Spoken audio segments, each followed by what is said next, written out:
Hey guys, welcome back to another episode. My name is Jason. I'm the creator of I Am Legion for Dying Light 1 and 2, and I wanted to do another quick stream before the holidays kick in. So happy holidays, everyone. I hope you guys are having a great end of year so far. I'm gonna try to put out this 1.2 update today. So Merry Christmas, everyone. I'm going to try to see if I can get everything out the door. I've been working on this a lot for the last several weeks, and I think I'm going to leave off some of the Bandit overhaul that I was originally planning, just because people have reported so many different little bugs and things that I've been slowly fixing. And so because of that, I'm not going to aim for that. What I'm going to aim for is some of the features that I have left over that I've been trying to implement for war zones. And so today we're going to go through and very quickly try to knock those out. I'll be trying to watch the live stream, the YouTube channel, to watch for your comments. If you have anything or want to share anything while I'm working, please feel free to do so. I'll be watching. Also on the Discord, if you're part of the Discord community, first, thank you for supporting the mod and being part of the Discord community. And second, I'll also be watching on there for your comments and feedback.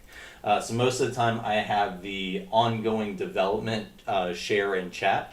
If you guys have any comments or feedback, you can use that channel to leave your comments and feedback while we're going. So let me go ahead and share that I'm actually streaming so that people know that I'm here, and we're going to go ahead and get started.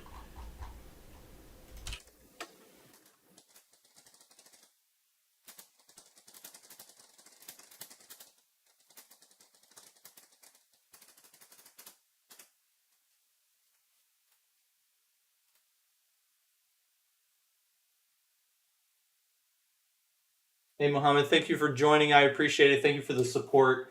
I hope you guys really enjoyed this next update. So let's get started. So for newcomers, on the top left is the extracted files, bottom left is the actual mod, and on the far right there is our source folder. And what I usually do is just leave open this data too, so I can drop in the latest update and continue to test. So where we're left at is yesterday I encountered, so I was going through and spawning some of the new renegades and testing and trying to figure out some of the errors. So one of the things that was messed up is that the renegades had an issue where they weren't attacking, and so that has been fixed, and they are rough now. So I'm sure the next bit of feedback I'm going to get is that the renegades are too intense, because they are. I've also solved for the different groups summoning their own people. So the default in the game is that summoners only summon one group, and that's bandits always. Yeah, we're doing away with that. So I've actually had to split a lot of the human logic to get this to work as expected. Hey, Foxborough, thanks for joining. And so because of that, we now have custom factions set up to where they can actually summon and bring in their own people. So we're going to continue to hook that up. So I'll be doing the Colonel's Men next, but right now it's the Renegades. So I'm going to go ahead and show you guys some of the updates. There was also a glitch in there that wouldn't allow the Molotov using Renegades to work properly. They were basically, it was getting stuck in a loop where they were constantly trying to go higher instead of attacking, and so I fixed that. And really the only reason I've been able to do this as fast now is because I figured out how to spawn these guys in the world without having to do too much work, and so that allows me to test and work on the AI so much faster than I was doing before. Before, I would have to start the game and go explore the world long enough to find the group that I was trying to work on, and even then they would sometimes be dead because of zombies and that kind of thing. And so this is so much faster. So let me go ahead and dive in here. Still doing my morning coffee kind of thing. So I appreciate you guys coming and hanging out. So let's see what we can get done here. And this big update will be coming out right here at the Christmas event. I've seen what people have been, or what they did with the red and green elves. It's okay. I was even thinking about adding some updated code on here to where all the new zombies that I created had the elf hats and stuff like that. But let's focus on getting the custom data hooked up first. So first and foremost, we're going to dive back into our behavior tree inside of our AI, into the humans section. Here's where I've got each one of these groups split out. And so the next part that I'm going to be working on this morning is I want to set it up to where commanders are able to summon PK. So if you have a PK commander out there in the field, he's actually able to radio in backup and support. And so I'm going to try to set that up so that the PK are a little bit more ready to take on the world. Right now they're working in their small groups and they work pretty well, but I want to try to give them a little bit more flex now that some of the other groups are getting the ability to summon guys. And maybe before I do that, that's going to require some custom things. Maybe before that, I'm going to switch over to the kernels really quick, kernels men really quick, and then make sure they're working as expected. So let's go ahead and pull up my notepad here.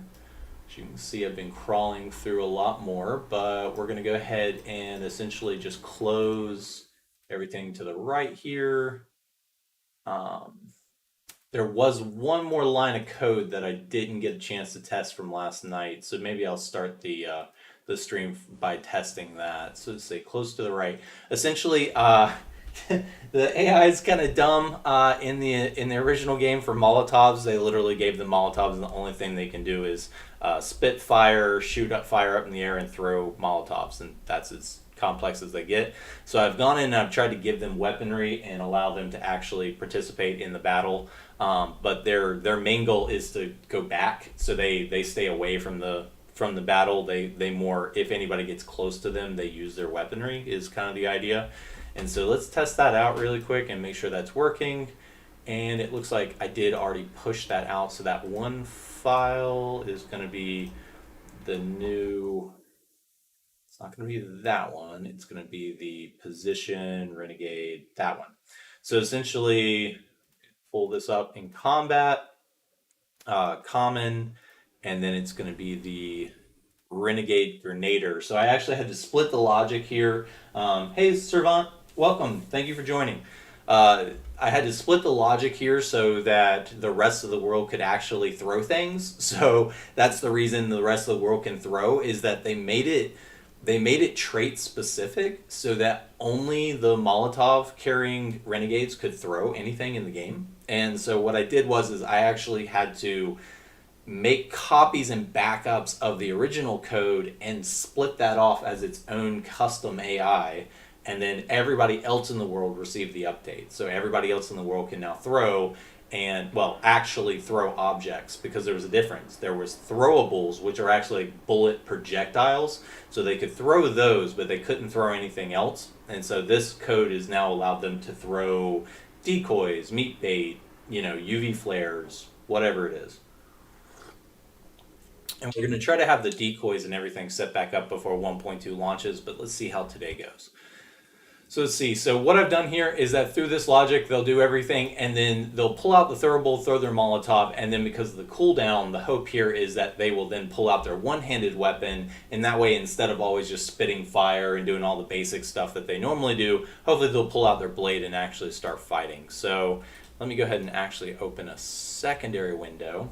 So over here in the far left, actually off of the recorded area, I'm going to have kind of my main folder that I can always use to easily drop into my data too. So that way I'm not having to go back and forth on that. And actually, thank you Windows for the new update. I can actually do tabs now using Windows 11. So I'm going to use that for the first time. So essentially, you can't. There we go. So on the tab, so on the bottom left, we actually are going to have a tab and make sure that everybody can see everything. We'll have a tab to where I can switch between the actual base folder and the human AI. So that way we can switch back and forth very easily. One of the things that I've gotten into a habit of is just deleting everything out of the mod that's going into the actual game, just to make sure that everything's actually working as expected. And then we'll go ahead and launch.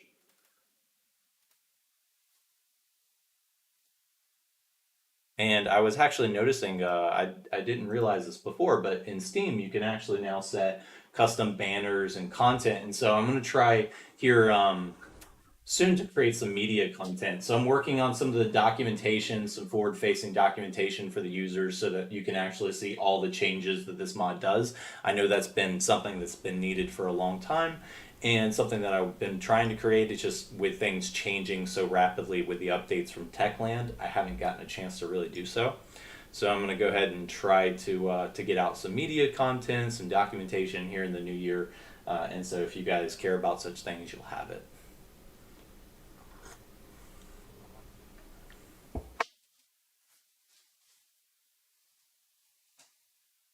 So the current plan is that really the base building update gave me the ability to go through and do some of this other testing, and so I'm glad I started on that work because it's actually led to a lot of other useful things. So these gray boxes in here, this is due to the textures not being updated. I'll actually do that while I'm on the stream so you guys can see what I'm doing on the back end there.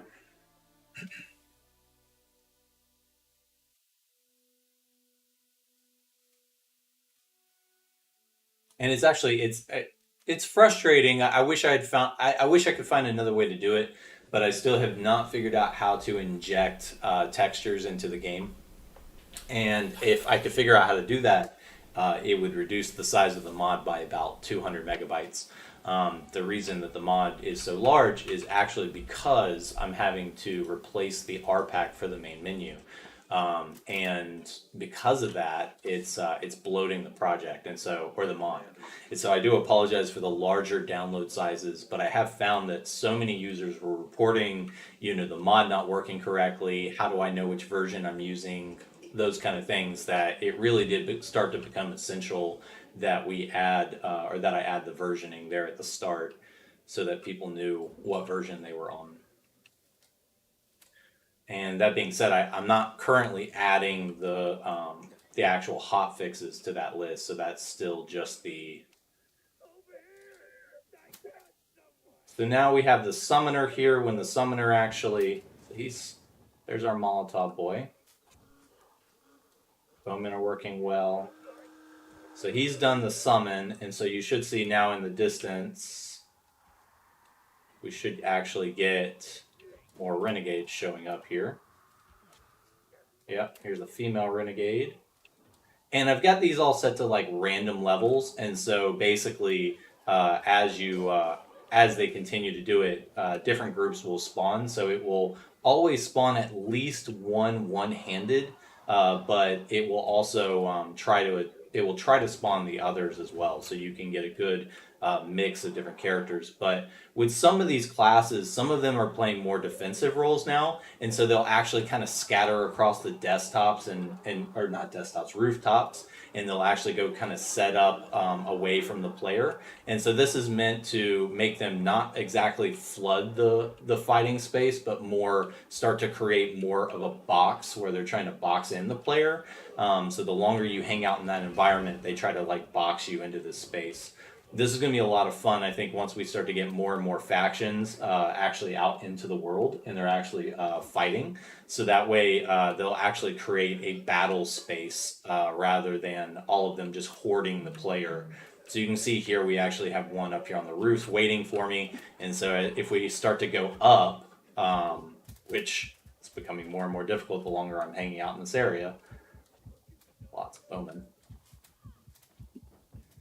As I start to go upward, they're already waiting for me. So I have to contend with guys up on the roofs waiting for me, which I think is pretty fun. So you have more and more of these guys actually spacing out and ready to take on the player, because any human inside this game should know that these runners actually don't use the ground, they use the rooftops. So they're using this logic to kind of spread out and try to find the player and then attack the player as he moves throughout the world. So a lot of this is also geared towards getting away from the zombies. So if you just have all these enemies showing up on the ground, they're just going to die, right? So as zombies start to flood into the space, they're just going to continuously get attacked by zombies and eventually get wiped out. But the more and more of these guys we get up on the rooftops, now we have a complex battlefield that's actually shifting away from the player's favor. And so the more you hang out in this space, the more they're really going to just box you in and try to take you out. And they also went inside the indoors. They're really just taking over the entire area. So this is something that it's taken a little while to get to this point. I'm actually really happy with it. I know that some players are not going to like this because most of the time when you fight in these spaces, you're not used to that level of human AI reacting inside the space. Mostly in the game, you have a couple of guys that are on the ground, and that's pretty much as complex as they get. This is going to get a little bit more interesting as more and more custom code is developed, because really the idea here is that we be able to start to see the world becoming more reactive and more interesting. And so a lot of these guys will despawn when you die. So after I'm out of that area, they'll go ahead and clear out of that space, and you'll end up with that initial group that you were first fighting, and so it will kind of reset for the player. I'm also hoping that this allows you to kind of combat some of the difficulty there. So if you're playing like an actual quest level and that kind of thing, if you die when you get back to that quest, it won't be flooded with renegades, because if it's flooded with renegades, you're probably not going to be able to actually beat that level. And so I wanted to try to make that a little bit more player friendly, so that you can actually finish that quest. But essentially, some of these guys will take more guarded roles. So before, I know a lot of people reported like that they're just essentially always attacking the player. This has been fixed to where you have a lot more that are actively slowly creeping on the player. So they're not going to actively just jump you, but they're actually going to take the time to come towards you a little bit slower, and so you're gonna have to take these guys out one by one. And this is where ranged weapons really start to come into play.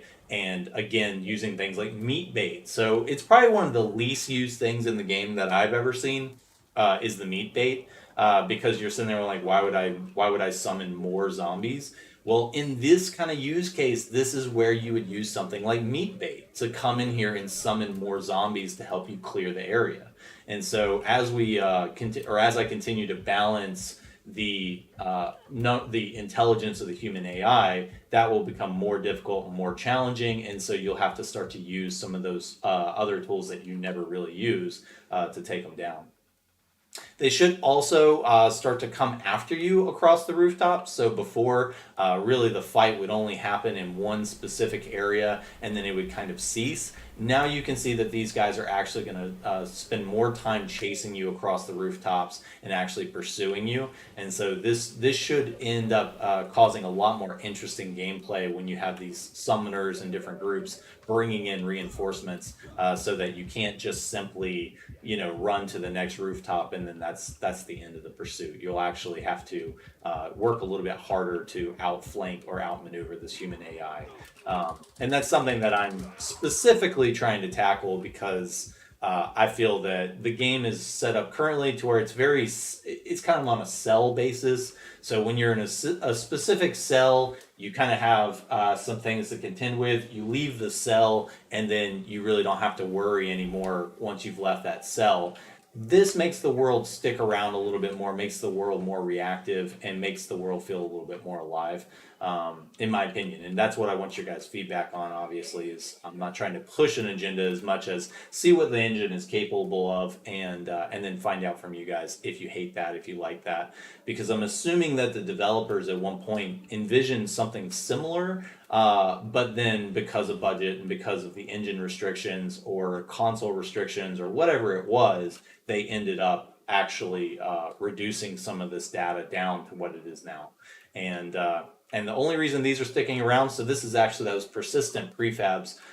So where I threw down that prefab, they'll keep reappearing in this location. And so that's actually useful right now for how I'm doing the companion system, because this will make your companions always kind of locked to a location. And so they'll actually explore the world, similar to Skyrim. So when you have a companion in that area, they won't just follow the player blindly. If you leave that person, they're actually in the world, they're a part of the world, and they're actually fighting in that world, and then they'll come join you, kind of thing.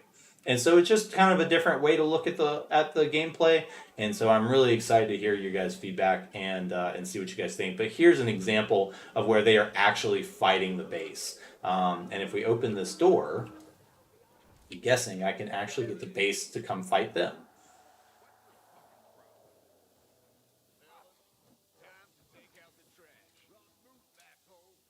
And this is kind of the idea, right? Is that as things continue to progress, if you leave the door open, that actually makes consequences inside the game. So if you leave the door open and you have people chasing you and that kind of thing, they can actually come in the base. They won't leave. The original code was set up to where this is essentially a barrier of sorts to where everything would stop at this point. That's been changed. That's been, updated to where they will step outside of that box and actually explore the world and actually counter the world. And so bases are actually vulnerable to attack now, which I find super exciting.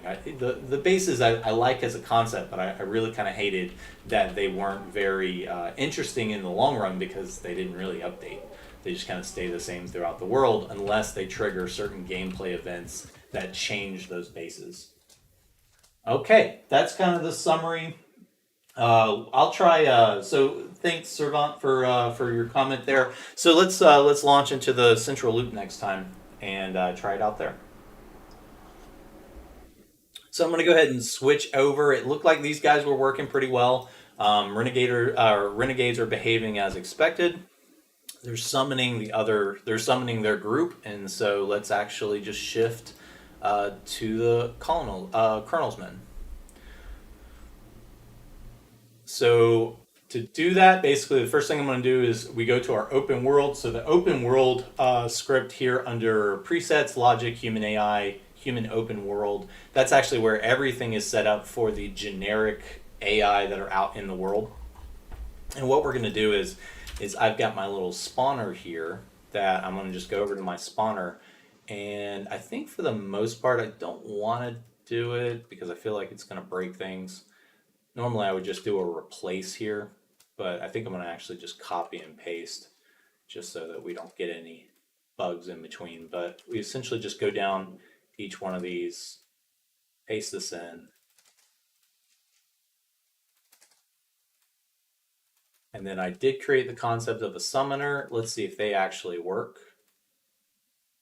They should work, but it's one of those things where they should and they don't for some reason. So we're gonna find out and make sure that these guys are working. I also haven't done the visual update, and so this will also be a good time to get your guys' feedback and to quickly do a bit of a visual update here as well. Let me see, I got a text that's gonna go.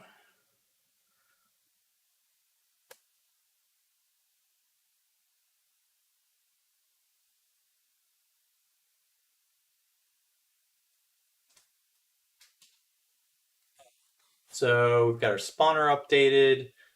With the human AI, they've got their own split, but what I saw the other day is that the one thing I didn't do, and I actually pulled all of this down because people were reporting about the humans standing in place and not working properly. That was from where I jumped the gun and didn't do enough testing for doing the split. So I'm actually adding that back now, adding the custom code that I've done for each one. And so for the Colonel's men, it's going to be, we're just going to go in here and say, and each one of these, so it's important to pay attention to the second part of this. So the first part introduces the new player. So, anybody that's watching or reviewing later, this is how you do custom AI. So you have at the top of this, you'll have the generics. The generics indicate what is allowed across the entire rule set for that character. Then you have a special variant of that generic. So most of the time in the world, they never spawn the actual generic one-handeds. What they spawn is the actual these characters. And so this is what it's based on. This is the new character, and these are the modifiers to that base code. And so essentially we need to go in here, and I don't think they ever had music specific for this group. I think they just kind of loosely based this off the Renegades. But I've gone in here and I've actually added a conflict side, so they now have their own conflict side. They have their own special group, so that they have their own balancing of neutral and enemies. And so for this, we're gonna go in and say, "Hey, I like a beer. How's it going today?" You said you're not using a proper IDE for editing. I use a whole bunch of different tools. The main problem, and I think what you're trying to allude to there, is that you would think that these things would compile properly, and I'm guessing that's kind of what you're getting at, is that if I used another one, it would actually work for me. I have yet to find one that would actually use this code and actually let me know if everything is working as expected. But if you have any suggestions of ones that you're using, such as Visual Studio or whatever one you prefer, please let me know, because that is something that I'm just used to using many different tools, and this one's working for me right now. I'm also going to add a little variation on that scale height. But essentially, most of the time with these, they're going to look at the same character, but with each one of these different classifications, they're actually going to go back to the generics. So instead of being able to daisy chain the logic here, I'm going to actually just go to each one, because each one's using a generic, and we're going to give them their own behavior tree. And this one is actually based off the Renegade Grenader, which I think that's actually default. Let's see. As long as that's all working as expected, that should be fine. But what we're going to do is basically with the Grenaders, each group will have a unique throwable set. So for example, the Renegades just want to burn it all down. They don't give a damn.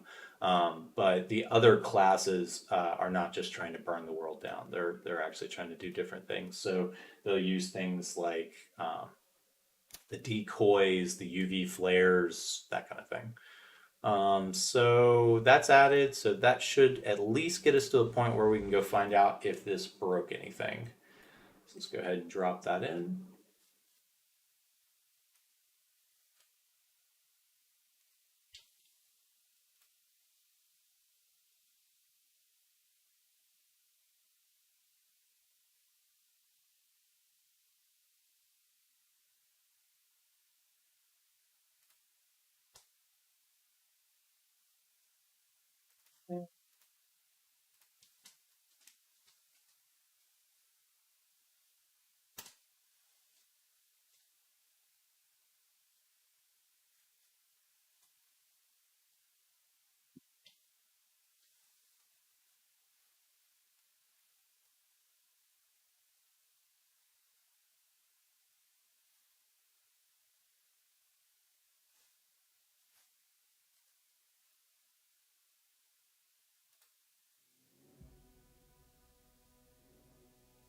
So this time we should get a very different reaction from the world. So the Colonel's men should be neutral and should not attack. Um, Possible to make AI use boosters? Yeah, absolutely. So if we wanted to make them actually use different things, they have a concept of using items, and I experimented with this previously, and I'm going to add it back if I can figure out why the bosses were also using it. So when I set things up to where they were using health kits, the bosses would actually also use health kits, and that was causing a lot of problems. And so as I'm introducing more usables, you can imagine that if I went in there and added the ability for them to use, say, the rage consumables and that kind of thing, they would probably become unstoppable, kind of thing, based on what you gave them to consume. So just something that we have to continue to balance and keep an eye on. But so these guys all look great.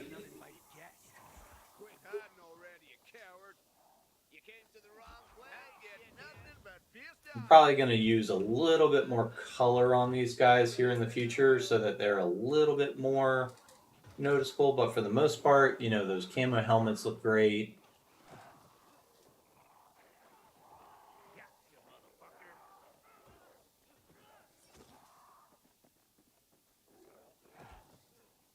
And my run code, so originally they set up the code to where these guys would walk from location to location. I changed that code to where they actually run now.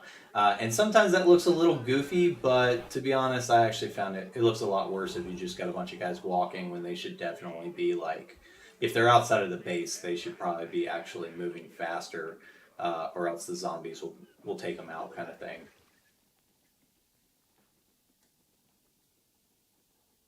But they're now using code to where what they'll do is they'll pair off with the two-handed, and so wherever you have a two-handed, they're using more of the group gather code, and now they're patrolling. So they wiped out a group, and they're actually patrolling outward into the city. Because, like I said, because of that run, they're actually moving pretty quickly through the city. But I actually like this because it makes them a little bit closer to the actual runners. I highly doubt any of you as players actually walk through this city ever. I would actually like to make it here in the future to where they go up on the buildings and actually run across the building tops, but with the nav mesh, that's actually been more challenging.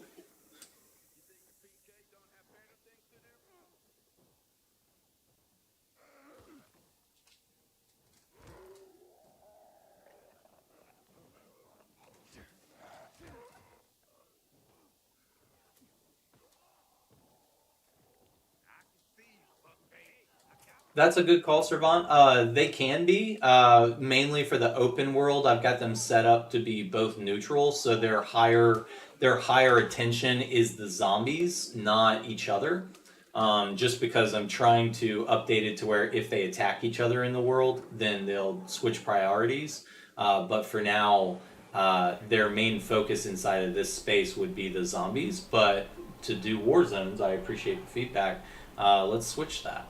I'm actually more than good with that. And I don't know if I've actually. Let's wait. Okay, so he's working as expected.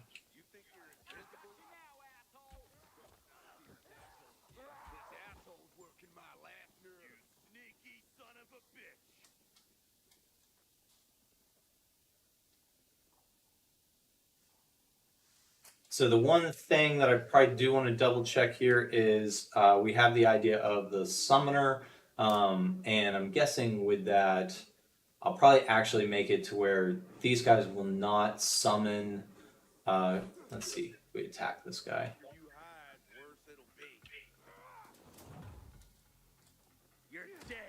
And I do think that they're currently using a little bit too much focus on exploring. So that auto seems like it also only a few select ones. You see if he comes around to also. Yeah, so his ally code doesn't look like it's quite behaving as expected. So more of theirs probably need to be on auto instead of neutral. So let's go balance that out. And with your feedback, I'll actually go and update some of that.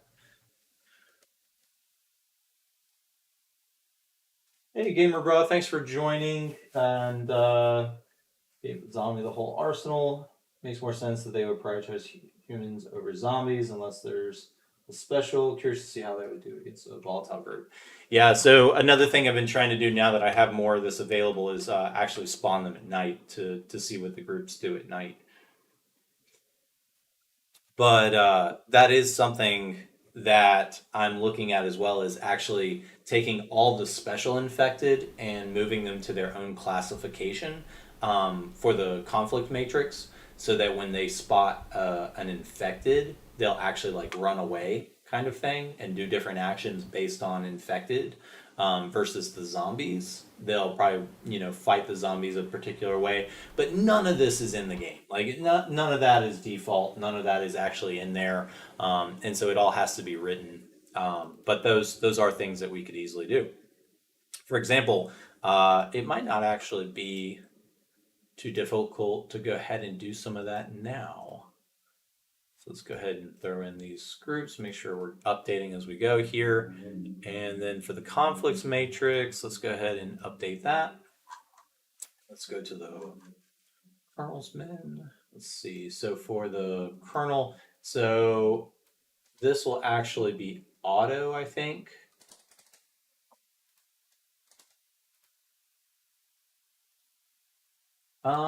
Actually, let's do this lower because I think that this is the initial behavior. So if we go down to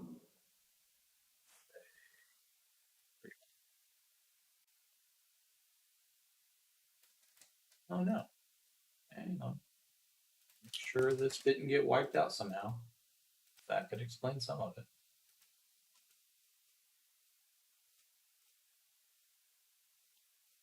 What? Okay, that got added a long time ago, and it's clearly there, but we need to set up some relationships. What happened there? So I'm going to start with a PK. This is why we do it. Not enough time to balance everything in the world, but this is why we go line by line and play around with this stuff.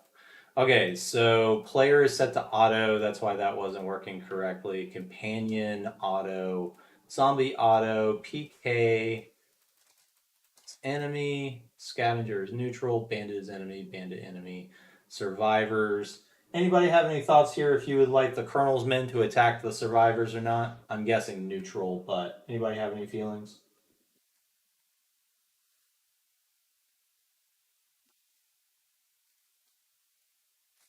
And Gamer, that is because they're using the higher tier versions. I've actually modified the UV flares a little bit to make them brighter so that you can see them better at night.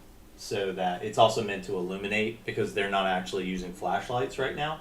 I am trying to get the flashlight code working as well so that they each have they each have flashlights so you can see those in the world. But for now, I'm just using those to really mark where they are on the map. So you kind of move towards them. It's this idea that, as you're moving through the city and you have like a chase or that kind of thing, you could actually go towards group of PKs that you see off in the distance and actually kind of fight with them kind of thing. So neutral is good. And then here, friend, animals, renegades, counter player. Um, let's see, that's specific to the quest, so we'll actually set that to auto. So if somebody attacks them, they attack back. And yeah, so I actually am not sure how that got removed from the game, but that actually could be a good reason that these guys aren't behaving as expected. So, and then let's go back to the conflict sides and make sure. Yep. Okay. And then while I'm at it, I think I'm gonna actually. We were just talking about it. I'm gonna just go ahead and do it because I'm gonna get stuck working on a million other things as well. And while I'm testing now, it would help to just go ahead and do this. Basically, what I'm gonna do is I'm gonna add an infection side or an infected side that is the infected, not zombies, so that we can start identifying infected, such as volatiles. And basically counter player.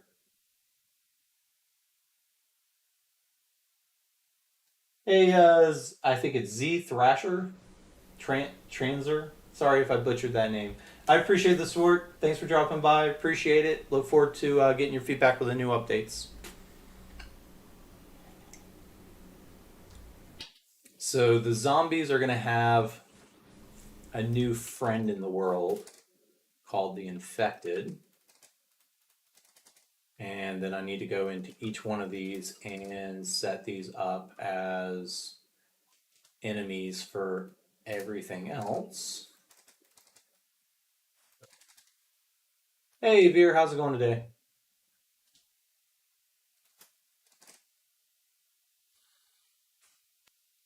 That actually might be why they're not attacking. I just caught that. PK were set to auto on zombies. They definitely need to be set to. Like, why would they do that? How did I not catch that? Why are they not set to enemy? There must be some storyline. Help me out here, guys. Is there some storyline that you guys have played where the PK don't attack zombies for some reason? Um, because every single one of these is set to auto for all the human AI, and I swear I reviewed this earlier on, but that is absolutely a problem. They just released the game tools so you can actually go make new maps. So you can go actually make maps now if you want, but it's not modification to the original game, which is why I don't use it yet. Is that I'm actually trying to modify the base game, not add new worlds yet. So someone asked the difference between zombie and infected. That's just a name that I'm giving them right now, so that you could add things like the charger, banshees, volatiles. Technically, all of them could fall under this group, but we could actually go ahead and be more complex than that and say one specific group. So if we wanted to go ahead and say volatiles, then this way, if they find a volatile in the world, they run away instead of attacking it. I actually like that. Um, the one problem with that, I think, would probably be if they're in a base. So I would probably have to write more code to say if they're in a base.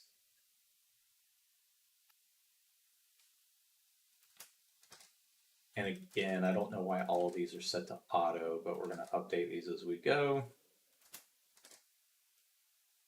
So where I'm turning the bases on, the bases should actually detect now if there is a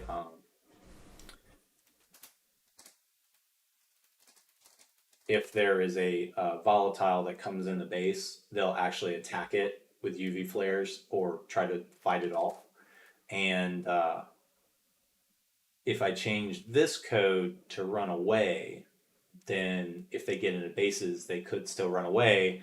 So that would need to be set for the common people, and then guards would have to have their own code, which is all doable. The guards would fight the volatiles off. Everybody else in the base would panic. I wonder what that would actually do if I introduce that into a base, because where are they going to run to? I don't think they can actually jump out, but you could end up with everybody in the base over on one side of the base, which actually could be kind of fun.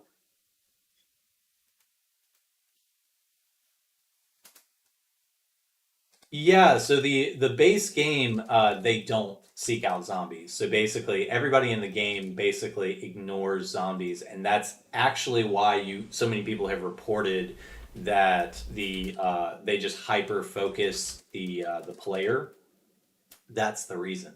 And so I'm actually really curious if I go in here and say counter all and counter player and all these, if I actually tell everybody in the world except the zombies themselves to dislike, I guess we need to account for none as well. I don't think none is actually working, but we'll go ahead and set that. Um, but by setting this, I'm actually really curious to see if all of the humans, when they spawn into the world, now no longer ignore the zombies in the world because they're enemies. So if they spawn, they should immediately seek out and start to fight their enemy. That could explain a lot of these problems. So let's test this out. That was a lot of changes. Let's see if I go back in here. So first, we should have now the kernel's min should actually have logic. I don't know why they didn't before. I missed that somehow. So they should actually have logic to determine how they interact in the world. And then we did set that for everyone, right? Yes. No, it was already set with the conflict side. So let's spawn them in the world now and see how they behave. And then also, I kind of wish I still had my Renegade spawner because I'm curious now if we can watch with the PK, because the PK should. Oh, it just didn't say the volatiles part. That should be fine. So the PK should now actively seek out zombies, and so that should make that a lot better.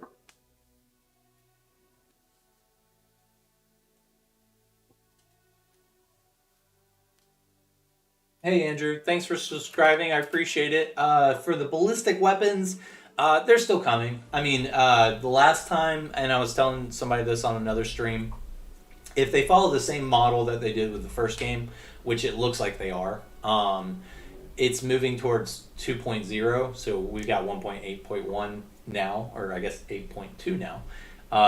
When they released 2.0 on the first game, they added pistols. And so the world got pistols. They didn't get rifles or submachine guns or anything like that, I don't think, yet.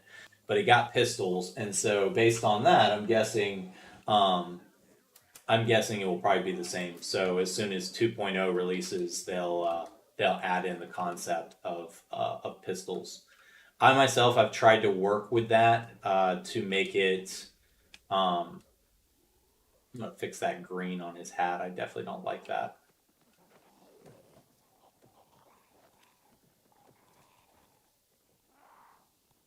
So their ally code is still not working as expected.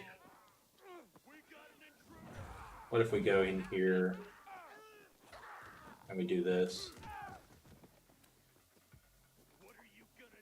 He sided against me.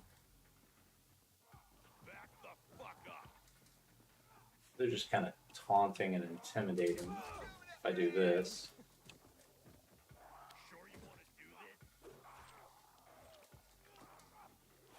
Yeah, so their ally code just doesn't look like it's firing quite right, but you can see here that they are now attacking the PK. And they've circled up a little bit better. They're not running off in every direction just yet.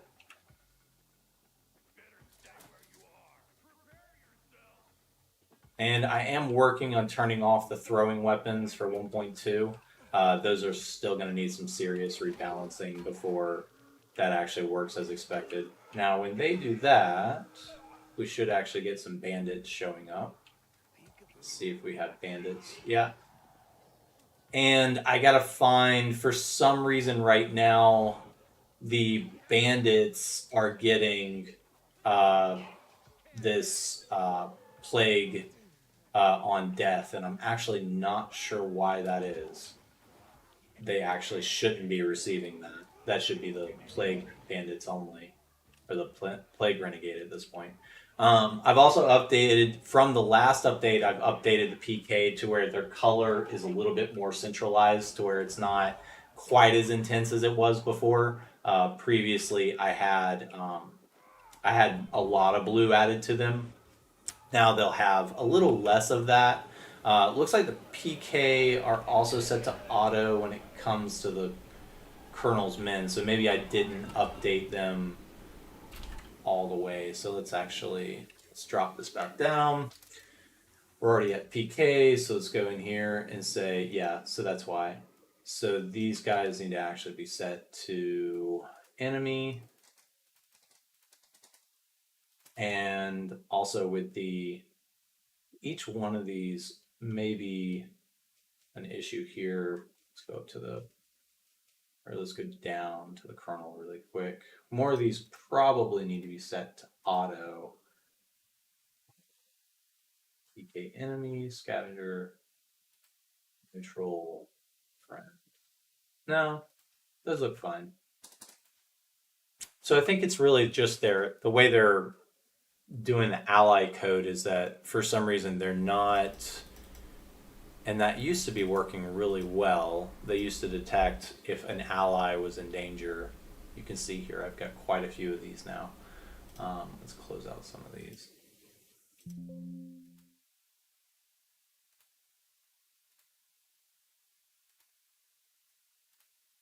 But while we're here, I am also going to get rid of that. Oh, I didn't use my tab. I think that was one of mine. If we go into maybe not. Maybe the Colonel's men, maybe those commanders. Do they have a commander? They don't have a commander. And they're not using any of my custom ones. So I guess I have not made custom ones for these guys yet.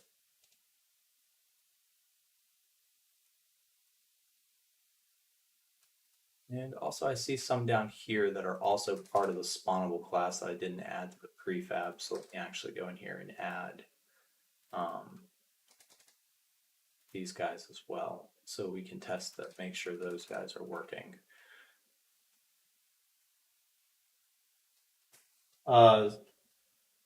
Yeah, so Servant, that was what I started off with at the start with the Renegades. So the Renegades actually summon custom classes now, so they summon their own groups, and that's the plan for each one of these.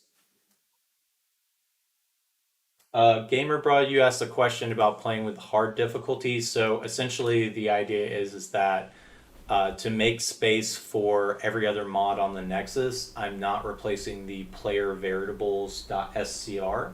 And so what I'm actually using is the player variables underscore hard dot scr, which means in order for some of the settings that I have coming down from the config, you have to be playing on hard difficulty. What that does is it makes it to where it's compatible with like 90% of the mods on the Nexus. And then those should get imported down to the hard variant. And so because of that, it will pull in those changes that you do from other mods, but it will maintain what I've done in the config. And so that way you can have best of both worlds. And yes, Veer, so that was a conversation at the start as well. So before the 1.2 comes out, the commanders for the PK will be able to summon more troops, set to kind of a larger delay. So they should only really be able to do it once, kind of thing.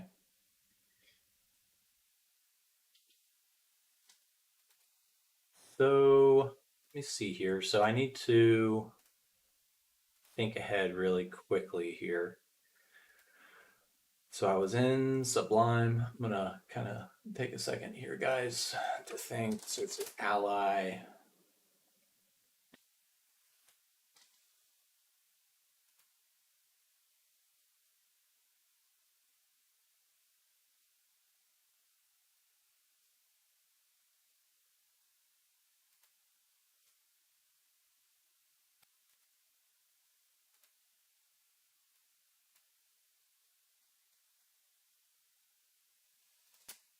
This was in code I wrote a while back with the common update.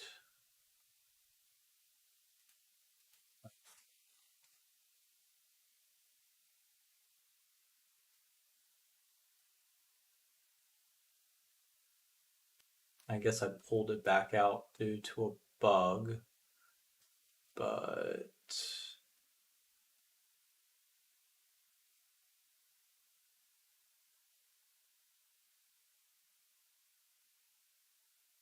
essentially originally it was meant to say if an ally is being attacked, but it took a long time to figure out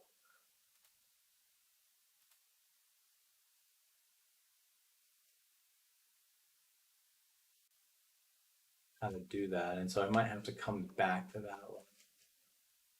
Probably can't be writing most of these things while I'm on stream just because I really have to keep my head clear so I can focus on what I'm writing. Base, human track. Track enemy.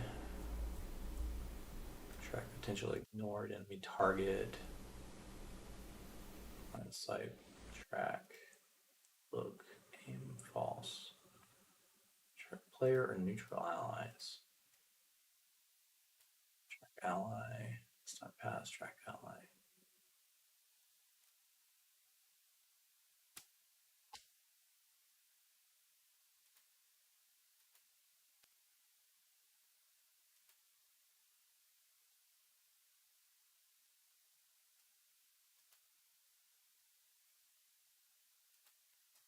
Okay, I'm gonna have to come back to this. How is my PC set up? I'm gonna keep trying to read your guys' comments here as I go here as well. Is there code to change the state of Aiden's infection? Yes, there's lots of code for Aiden's state. There's only one line for the concept of antizen and infection rate, but there are a lot of different things you could do with the actual infection state of Aiden. Matter of fact, there were several people that did, and they got banned off the Nexus for whatever reason. But there was like someone who actually did like a whole play the infected way back when the game first came out. That it was like in Russian or Chinese or something like that. And I couldn't actually read. And by that I don't mean that in any way of I what I'm saying is it's not that I couldn't understand which country of origin it came from. It was more of I can't remember which one it came from, but it was the entire README was in everything was in a foreign language that I couldn't read, and they got banned. I'm pretty sure it was Russian, but they got banned off of there for whatever reason. But I have seen mods where people have been able to pull some of that off. I guess is my point. And the mod absolutely increases the frequency of humans in the world. It does not increase, and in the config you can now increase the amount of humans that spawn. So if you want to go in there and actually add more humans, you can. Let's say bandit.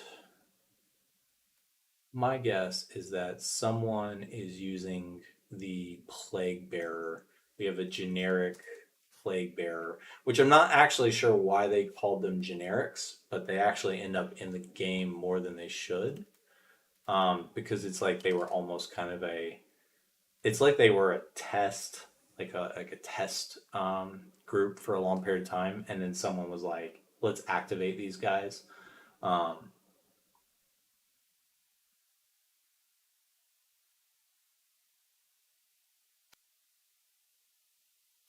And then that also explains why, because I'm now having them update off of this. So we actually need to say for any plague bearer, this will make it easier to identify who's an actual plague bearer here. We'll go in and say,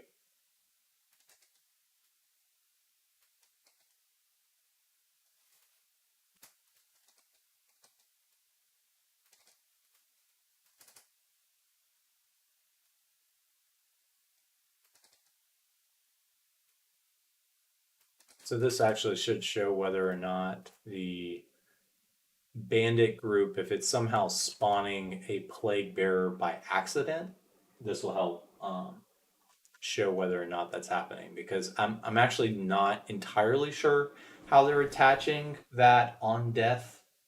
They drop a bomb. I haven't researched it all the way, but I'm pretty sure it's not their weapon set, and so it has something to do with one of their modules. And so I guess the easiest way to do this here is to make sure nobody else is using that module, and they're not. So I'm guessing that they're somehow spawning a generic one-hand plague bearer, which I saw. I tried to fix some of that, but one of the updates put them kind of into the world at max. So let me focus here really quickly on how we're going to do. So the bandits have their crank to summon others. I'm going to actually create a summoning object in the form of a flare. And I started on this code before and actually ran into an issue. So I'm going to actually start this back up. Unfortunate.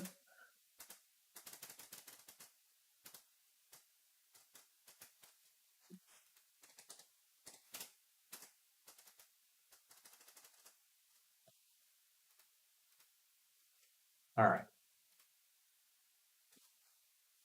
So, and this should have gotten the update from the, um, this should have gotten the update that I did the other day for the companions, but maybe not. Let me actually do a quick compare here. Let's go to my companions branch. Let me back up some of the things that have been done here. I'm actually going to go ahead and scrap volatiles because it wasn't actually added to the matrix there. Let's go ahead and back that up. Let's back that up and say testing and updates.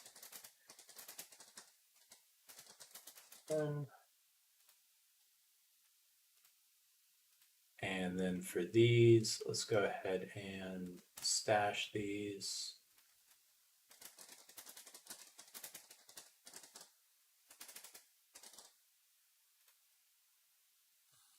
Switch to companions really quick.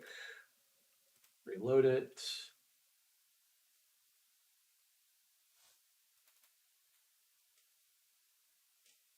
And I'm pretty sure I definitely saw this change. So what I'm going to do is, just to make sure, go in here and scratch codes. And then let's go back here. which this is actually all now work for Warzone, but I'm actually on the loot overhaul branch. And some of that is going to get updated here before I update with 1.2. I've been waiting for people's feedback, and I think I've kind of heard loud and clear that people are frustrated with all the food items, and so that's probably going to get pulled back out until until I add the survivor um, until I add the actual survivor system.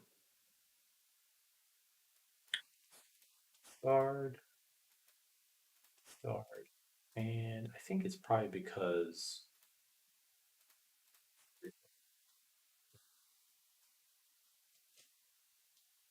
think on this, I think what I did is I'm actually adding my own prefab with this because on the other branch, switch back again.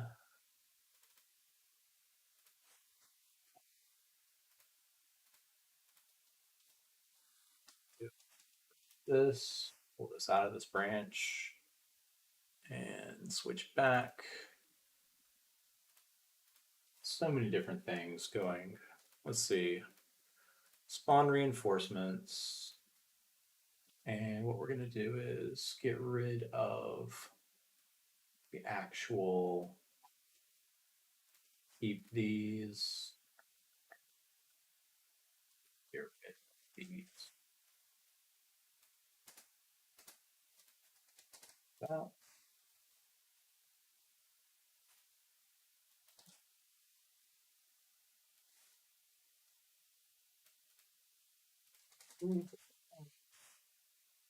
And then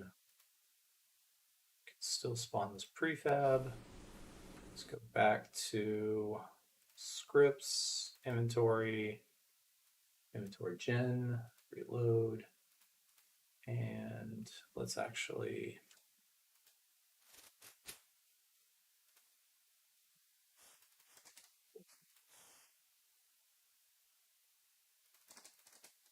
okay. And then for this, it's actually going to be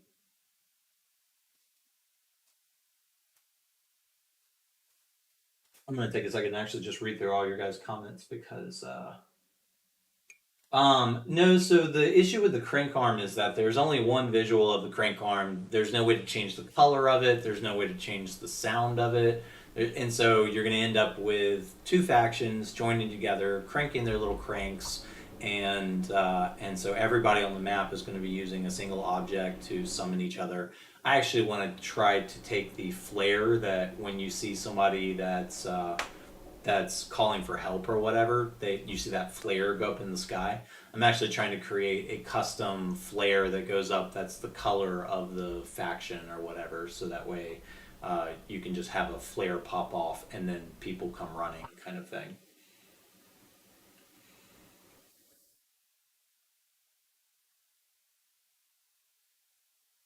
GamerPro, the base building it has slowed down while I'm looking for how to solve for rotation, so I'll have to come back to that once I figure out a good way to allow players to rotate their objects inside of the game.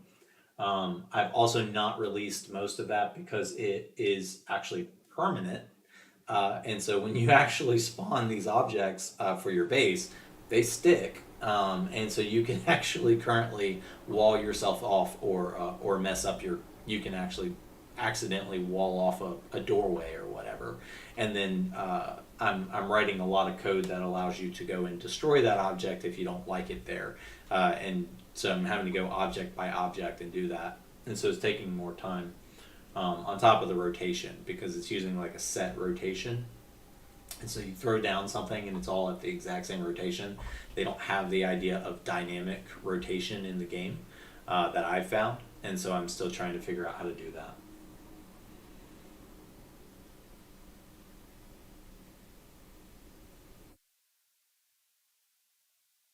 Yeah, that's a good idea, Veer. Thanks for recommending that for the food items. I'll probably just drop the frequency and make them more rare in the game for now. But I'm currently trying to also, on top of everything else, make custom traders, and that actually is a lot more complicated than it needs to be. But once I have custom traders, then I'll have most of these things added to the traders or specifically the armor sets and whatnot. So let me go through and verify these really quickly. What I'm going to do is actually go to reload, and what we're going to do is I'm going to give myself the PK reinforcements and then also kernel reinforcements. Make sure these work as expected. And each one, so one is summoning from kernel, and make sure I didn't remove the code for any of these.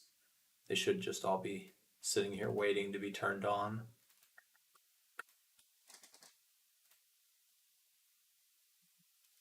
Yep.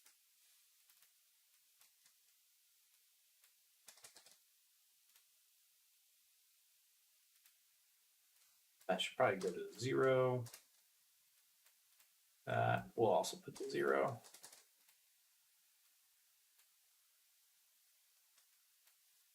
Zero.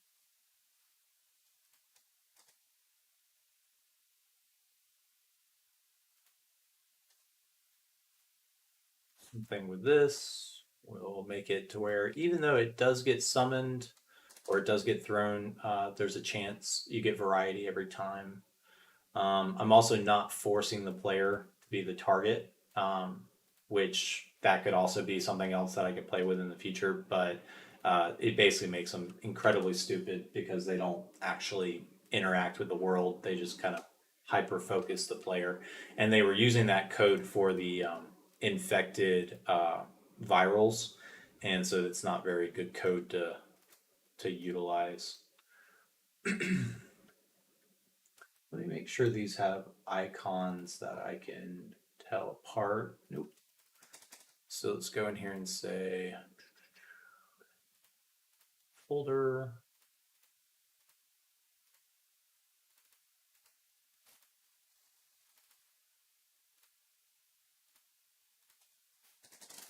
On.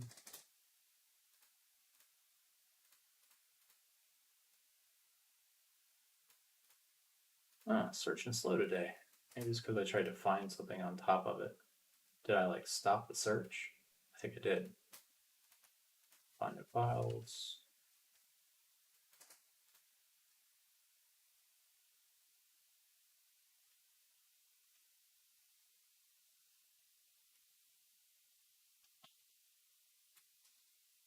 And for now, let's just give them the icon of the renegade so I can tell them apart.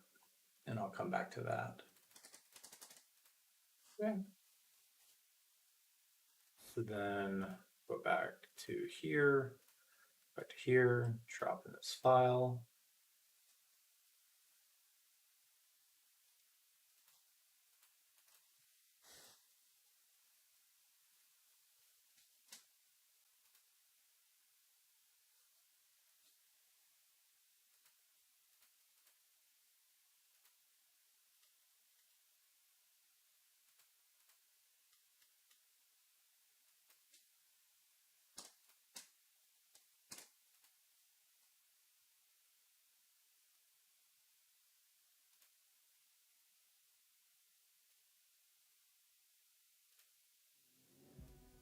And so the first method here, I mean, I have not figured out how to get into their animation files or any of that stuff. I'm not writing custom animations, I'll tell you that. You guys can pay me good money and I'll actually look into that stuff, but I'm not messing with the animation systems in this game. I like my life. So it's going to be a little hacky at first with the flares just to try to get these guys actually spawning the different groups, and so that way the map comes a little bit more live, and that's the goal here, is to get more of these groups active inside the space.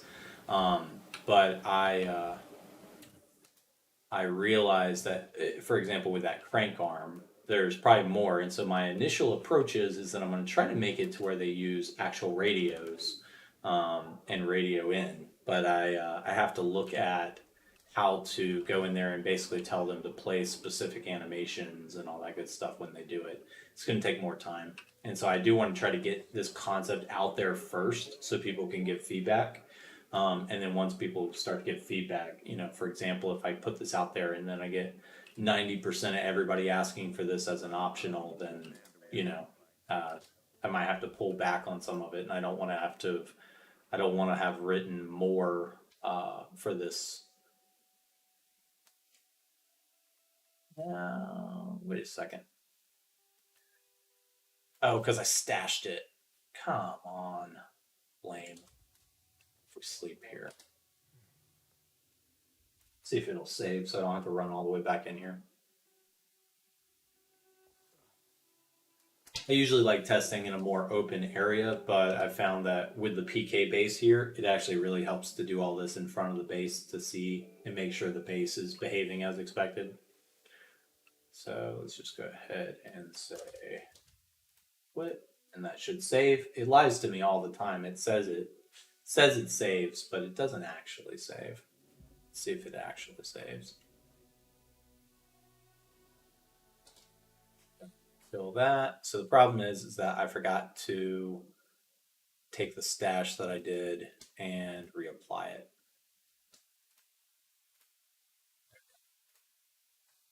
All right, try this again.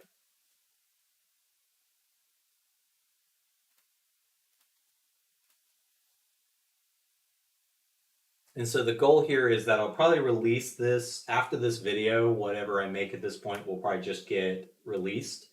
And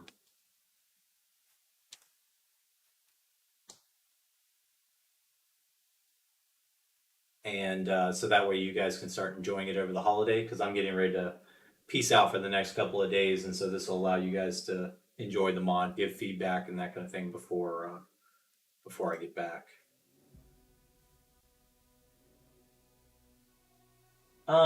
With the survival mod, I mean, it's going to just be an optional, and it's going to be very basic thirst and hunger system. I keep kind of looking at the architecture to figure out the best way to do that, but it could potentially end up being its own mod altogether, just because of how complex it is. And then it comes down to compatibility with I Am Legion Reborn. And so I want to add it into I Am Legion Reborn, but I just know that as an optional, that it's going to be a lot of work unless I figure out a specific way to add it to the game to where it's more topical. And that's fine if I figure out how to do that, but unless I figure out how to do that, it's going to end up causing more and more people are going to ask for optionals or turn this on and turn this off and that kind of thing. So it's going to have to be hooked up to the config. It's going to all that good stuff. So it's going to take a minute to get that concept worked out. So I think the easiest thing for now is to probably just turn off the food. Maybe not turn off, but make that super rare until that system is better solved for. So if we arm this and I throw it down, and it's supposed to shoot one up in the air, but the problem is that it's a rotation issue. I'm still figuring out how to solve for rotation there, and it doesn't look like it actually did the noise ID. That didn't actually work. Okay, let's try the other one just for shits and giggles. Pretty sure it also doesn't work, but we'll try.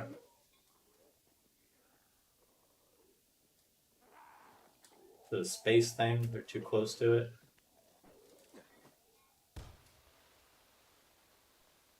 Didn't shoot the flare up.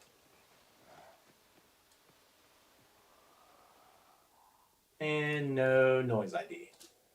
So let me go back.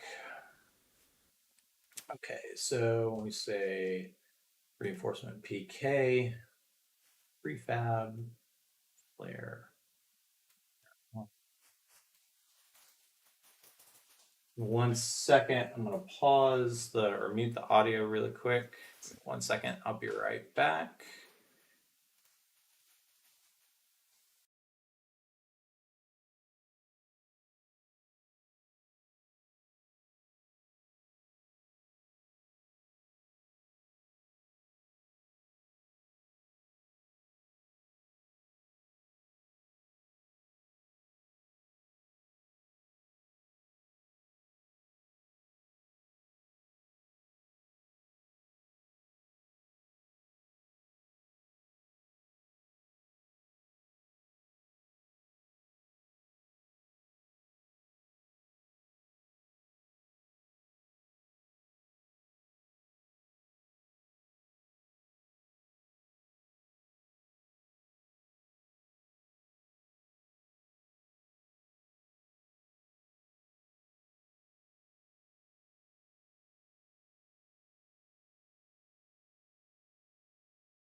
Okay, guys, I'm back. Apologize for my absence there. So we were just going through. Basically, I need to figure out why this is not generating the noise ID, and I mean, that should be working correctly just because it's using the same logic as a grenade, but potentially that's the issue. Is that let's clone this over to the other view. Potentially it doesn't have the logic that it needs to actually execute the noise because it's not an explosive type. So let's say grenade. Also a thermal prefab. Let's actually go up here and say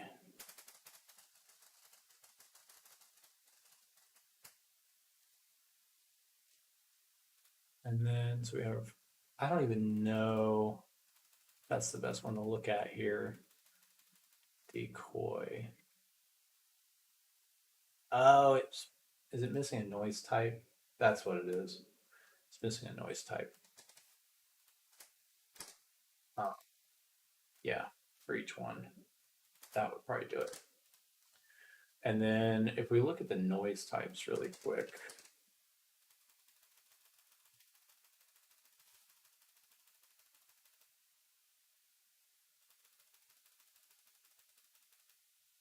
Yeah. Instead of doing explosion, let's at least do light explosion. And I had to actually look through here. Hey, effort fighter. No, these are my programming glasses. These are cutting the light from the monitors so that I don't melt my eyeballs when I spend all these hours staring at screens. No, this is just specifically so I can continue to do this and see. Spend way too many hours looking at screens. But yes, when I work and I spend long hours looking at screens, I usually wear these.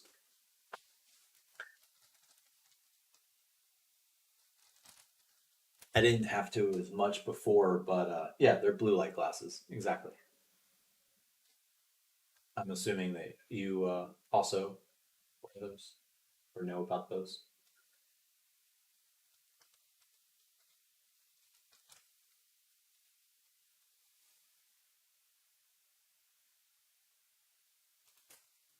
Um, hey gamer.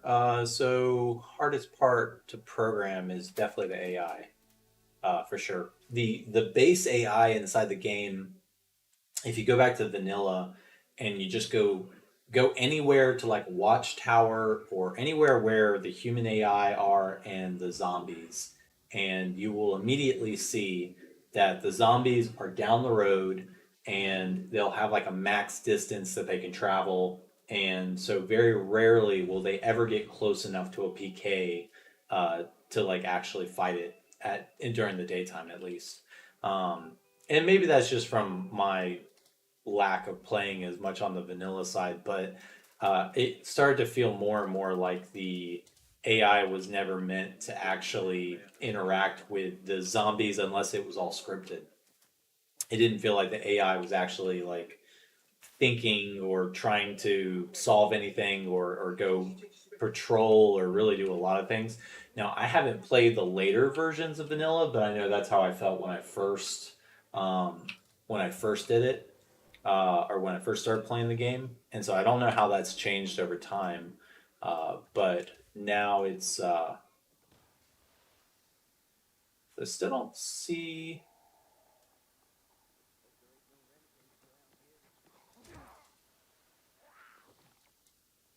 still don't see the actual little noise ID though.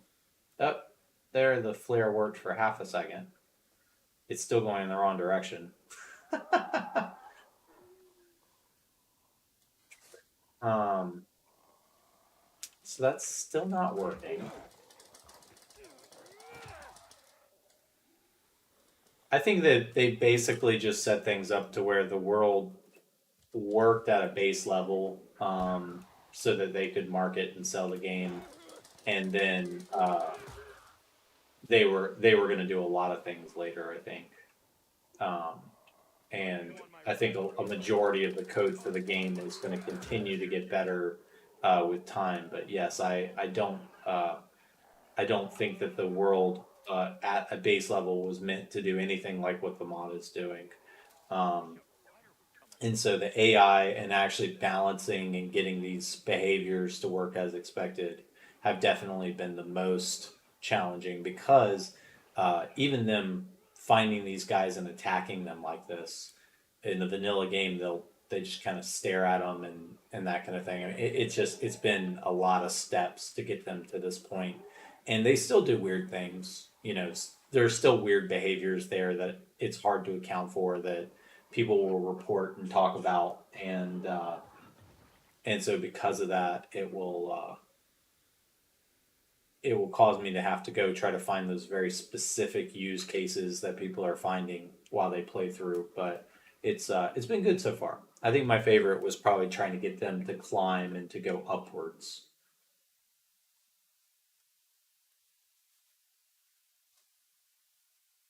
Hey, Stealth, thanks for joining. Not sure what you mean for the white flares. Are you so I'm currently trying to set up and I'm moving pretty quickly, but I'm essentially just trying to get the flare that shoots up in the air that you see when you rescue the individual out in the city. I'm trying to get that set up to where that's working and I can write new flares. But I haven't really spent too much time on that yet. More of using this for another concept right now, and then I'll go back to it once I get more worked out.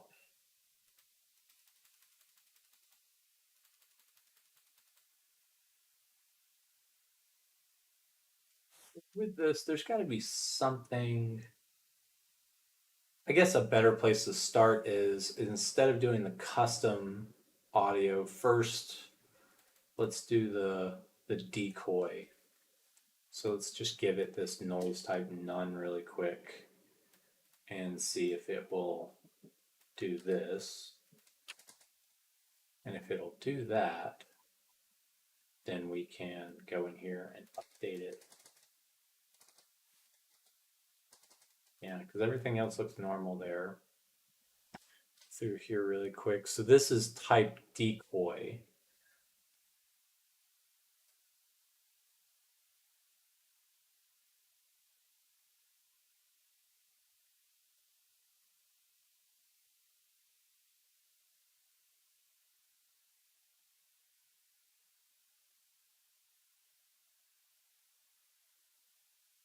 So therefore it uses like these decoy effects. So I think that's pretty much the only difference there is that it's actually using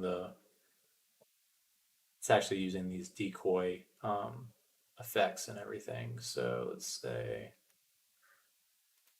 just leave it without that for now and then launch and try to see if we can get it to where it will summon using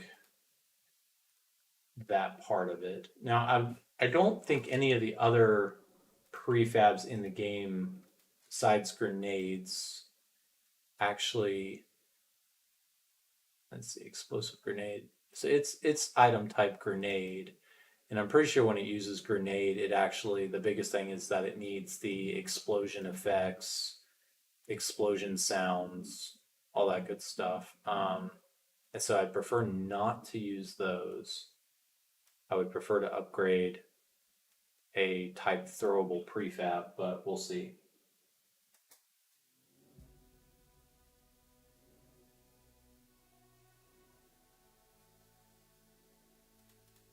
Effort. I'm reading through your comment there. Have you ever thought about adding a balanced version of Aiden's Weird?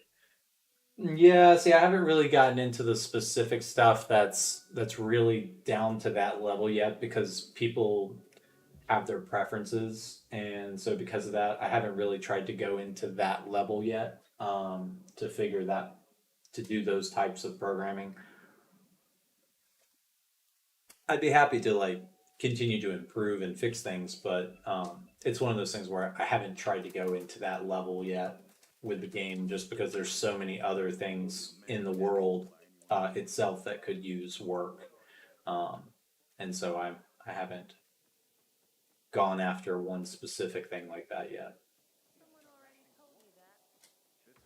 more trying to bring the world to life than change one behavior.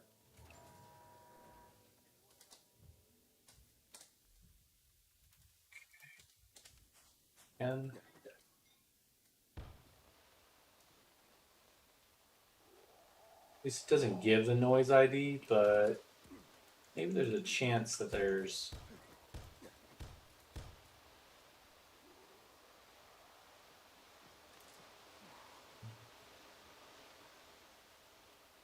No. Okay. Well, let's try a different type really quick, just because I don't want to mess with this too much here. So let's change it to type prefab grenade. And let's go through here and basically say it's going to keep everything the same except we'll add these because I'm pretty sure it'll mess up if I don't. And we'll just zero them out. And then it also, I guess, uses this physics data well.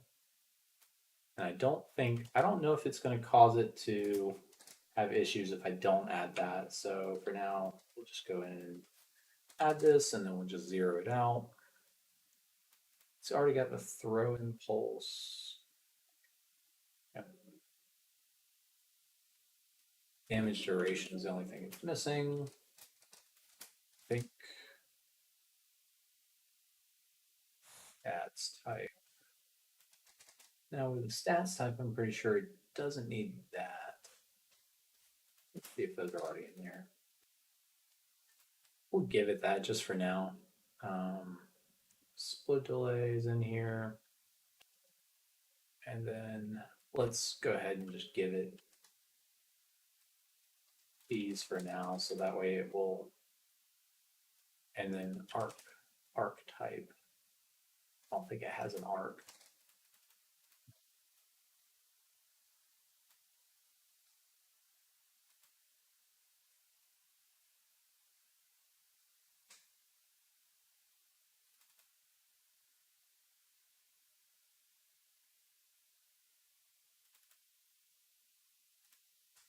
Okay. I think that should be everything. So let's just go ahead and copy some of this.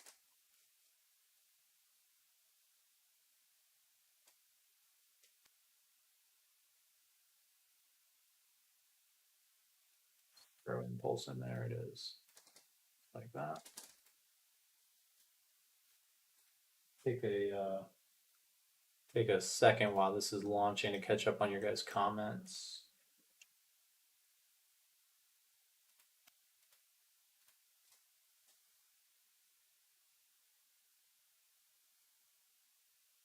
Effort, you mentioned, have I talked to any other mod creators? So several mod creators have joined the Discord community. So we've got a couple outlined, or we've got a couple added to the right bar there, and several have come and gone over time. But no, I usually don't, just because several of the ones, everybody kind of has their own thing that they're going for with the mods that they're creating for the game, and so because of that, most of the time, it takes more time to actually get up to speed with everyone and get everybody working for the same goal than it does to just go after what you're trying to solve for. And so it's kind of like forming a development team, so to speak. And so sometimes it's easier, depending on what you're trying to do, to just knock out these things. And then for features in the future, we'll have to see.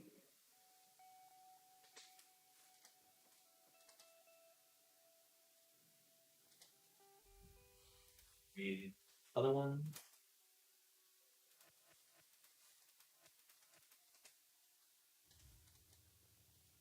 It's discussing mods and stuff. None of the collab. Sure. I mean, yeah. Like I said, a lot of them have joined the Discord and have talked. We've talked about mods in general on there. But I usually don't use the Nexus forums or anything like that to really discuss. I try to keep my hours minimal on here. To be honest, I know that's probably not very believable at this point, but try not to. There we go.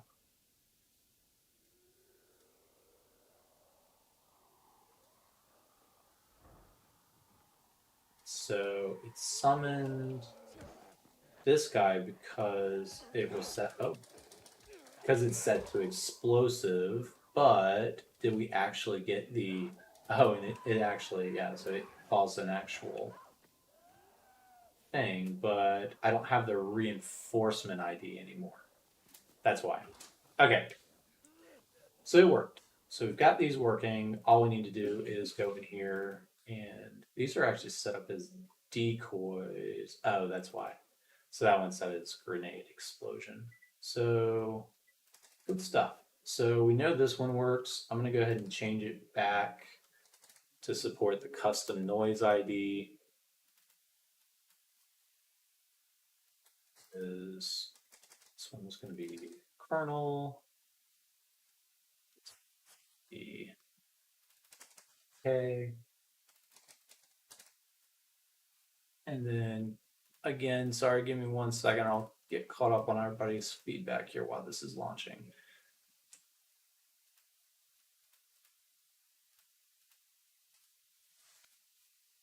So I meant the other flare up. The guy shoots the red one, usually has a white one sitting next to him. Yeah. So that's what's getting left behind. So I've essentially just kind of copied that code. The thing that I've been trying to figure out very quickly is the actual flare that goes up in arcs. I didn't know how they were actually setting that up, if it's an animation state or how they're doing that. And based on what I've tested so far, I would say that it's either a physics force that's being applied to an actual projectile, but I haven't gotten it to fire in the correct direction. I think it's actually firing downward. So I'm going to continue to refine that and just get that working. But the white light actually gets left on the ground there, so you can actually see. And someone mentioned the other day actually switching that to a UV flare, which I'm probably going to do for the base game.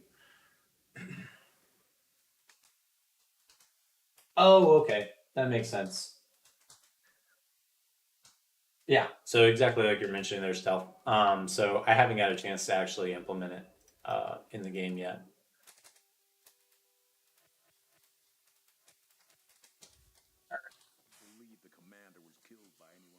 If I can run. And gamer bra, the physics updates are actually being done in I Am Legion first, and then they're being copied over to the physics mod, and they have to basically get stripped out. The I Am Legion part of it basically just gets stripped out of it, and then added and updated for physics are back.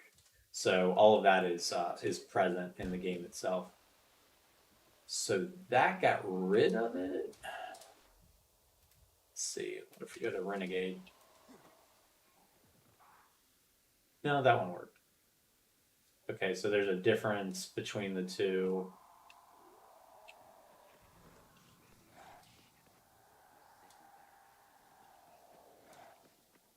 It actually up, and there we go.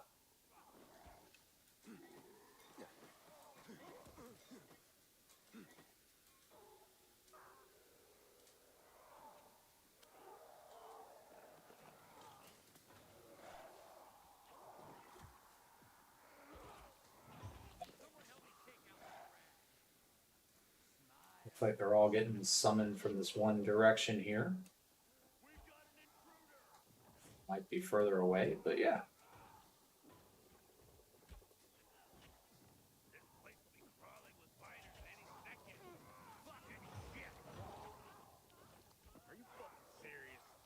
Sweet. All right, so the kernels work, the PK do not. So we're gonna grab the code on the kernel one, and that's just gonna get copied over. And then I'm gonna just go in here and say PK. doesn't create, so it creates a noise type, but it doesn't cause the explosion. It does look like it causes them to scream still. So some of the code looks like it's still firing to actually activate the screams. And so I think that's based on this explosive. They have it tied to the actual grenade. So I'm not sure why that event is happening, but it's like that's still occurring. But from here, what we should be able to do is, oh, and they're using the flare launcher, so that's why they're not using the prefab. So somehow that got lost. So we say spawn reinforcements, and then as a quick test, just to see how this works. So you can see here we've got like the smoke flares white. And what I'm going to do in here is go and create. So just the flare launcher. I'm going to rotate this again really quickly just to see if we can get this working as expected. So that's on the Y. I think the issue is that you can't, I don't know which way they're actually firing this thing.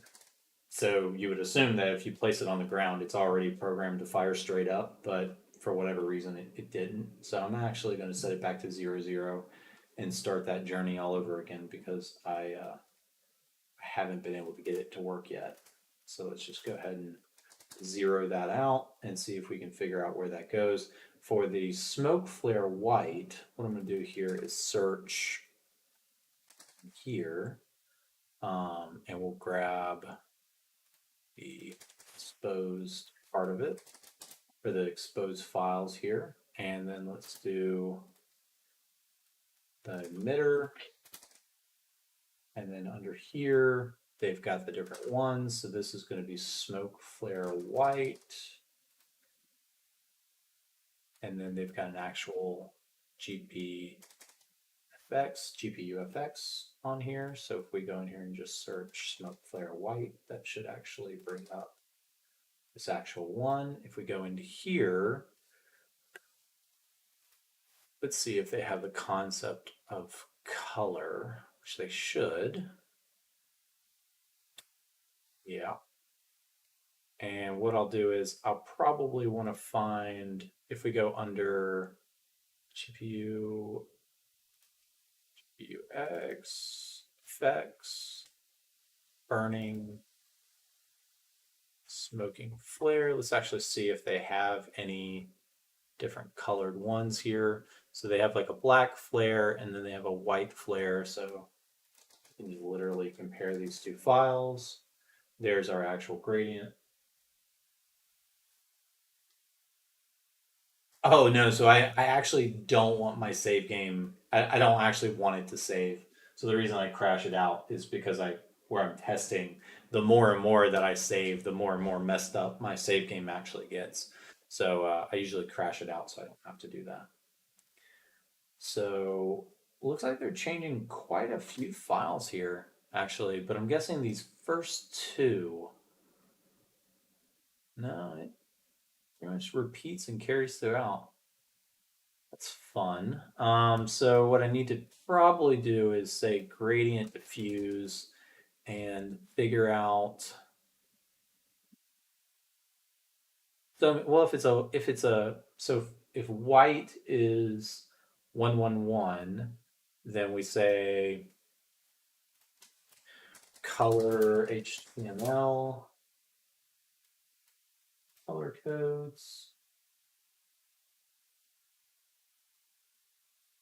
See, so technically white would be, so it's not going to be, so it might, it's not hex.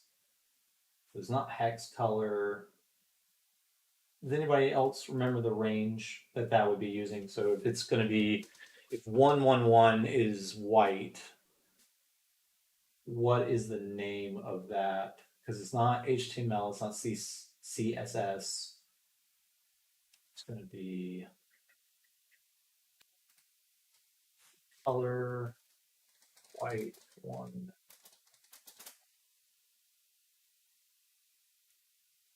It's just RGB.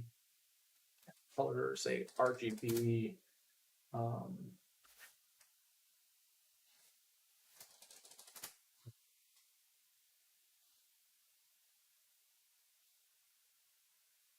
It's not going to be RGB because RGB is going to be white is 25 or 255, 55, 55.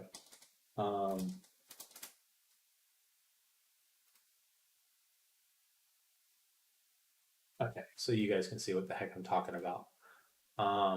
Looks like it's going to be RGB, simple RGB. Let me see if we go in here and say like, this update?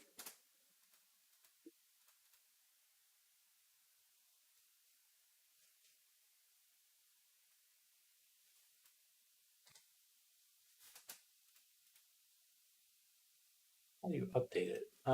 Say blue. Does it really work like this? You type your color value here. So if we go in here and say, I knew all this stuff at one point, but yeah, so that's not gonna work because it's gonna be color using decimals. So RGB picker decimal.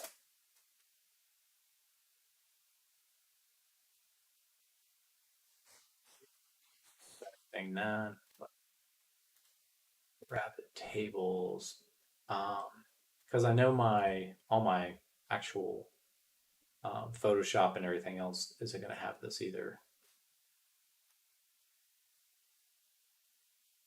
It's going to be a lot faster to go in here and set this up. The hexadecimal.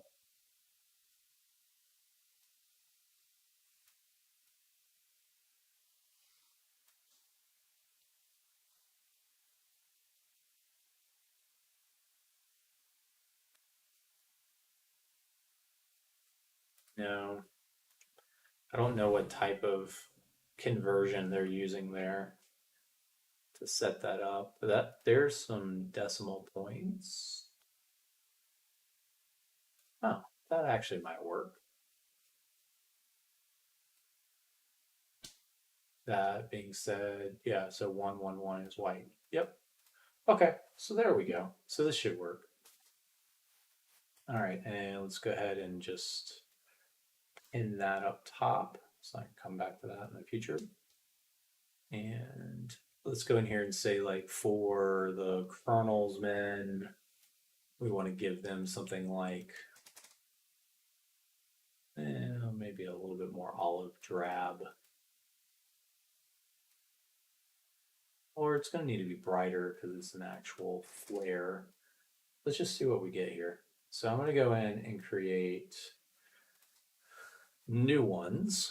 So if we go into here, CPU effects, burning, and then let's say flare white. And we're actually going to rename this to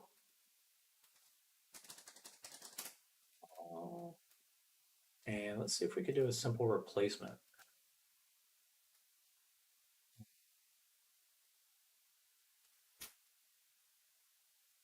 Anytime that it finds this, which I think is a couple of times, and we'll close it out, close the brackets, you can actually go in here and just say 0.4, sure not to add 1.8,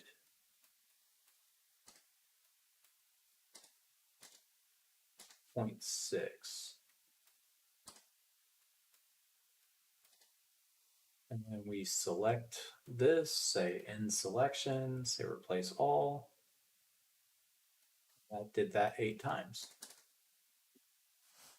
For the emissive, I'm going to actually leave that alone and just see how that plays because I'm not sure if the emissive is feeding off of the diffuse or not. I'm guessing it's probably not. So go ahead and do that. And then, so to follow the chain back upwards, we have to first go back to the pre. So that pre was in GPUFX emitter.pre, which I don't think I have. Nope. So we're modifying a new file under presets, GPU FX emitter. And then first I'm going to go ahead and push this so that we can track changes. So we'll say, and we'll do the same for the reinforcement prefab and for the GPU FX. So the initial push for custom color layers.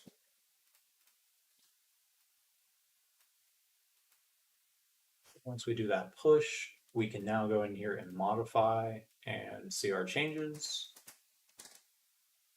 So say smoke flare colonel, same here, column kernel,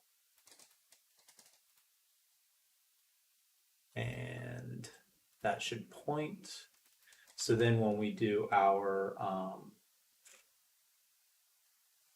so then if we go one step back, that'll take us to our prefab, right? Our prefab spawn reinforcements. And this needs to say like that. And then it's going to point to that. Okay. So then from here, we have to just tack this on to the actual prefab. Back over to inventory, wherever that ended up here. And then we go to colonels min, and then we say, tack that onto the end there. We'll also then duplicate this and say PK. So while we're here, let's go ahead and just do a PK1 as well. That's two colors at once. PK. And then in here, burning. I'm going to start from white again because that'll be easier to replace.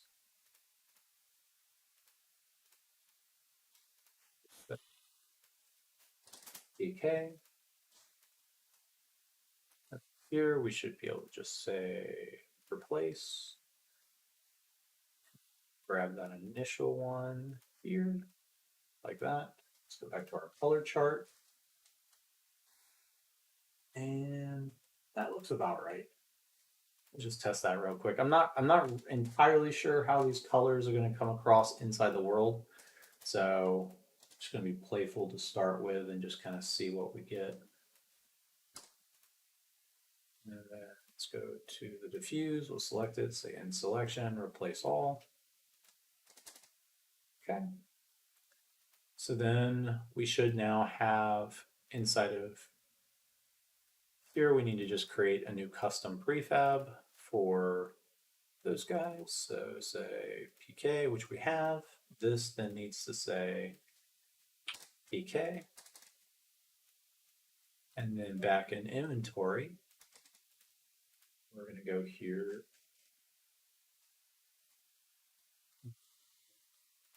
PK.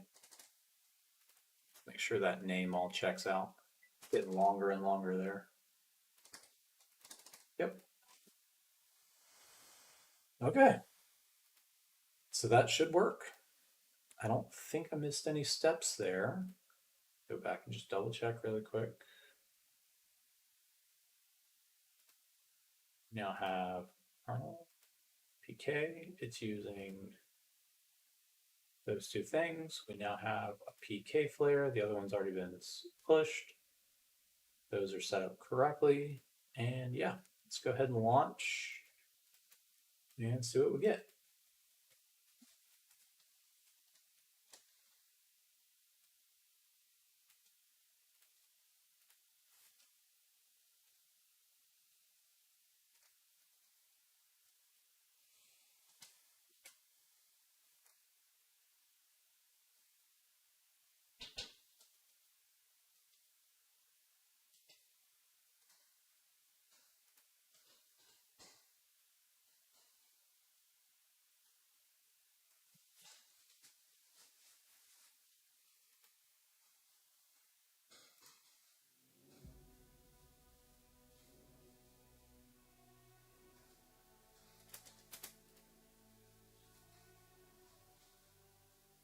And then for the gray screen, I'll do that right there towards when we actually push this out. We're not close to actually publishing this yet. But essentially, what we're going to do is it's going to determine based on the code that I'm going to try to write is based on reinforcements. It's going to say based on the amount of injured men is what we're going to try to look at to determine. I don't know if we're going to be able to get the health values. Because it copied the icon. Should be fine. But based on the amount of men remaining, it's probably going to have to be amount of allies remaining. We'll say, and then you could also specifically say like if they see different groups in the world, they could also use their reinforcement code as well.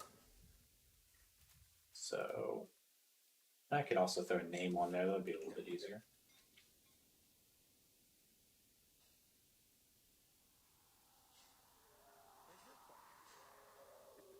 So it's no longer dropping the prefab, probably because it's not a throwable prefab anymore. Showed up and they ran right to it this time.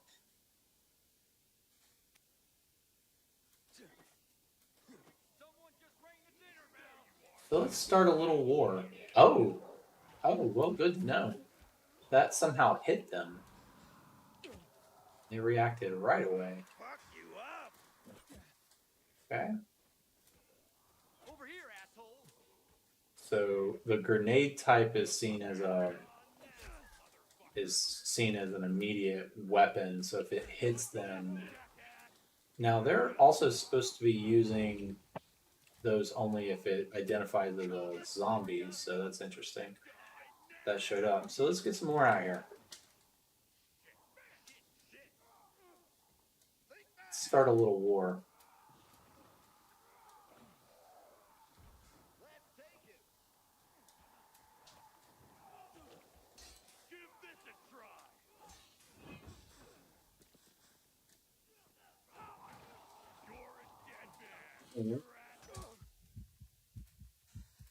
Summon our other allies. Oof, if I can stay alive long enough.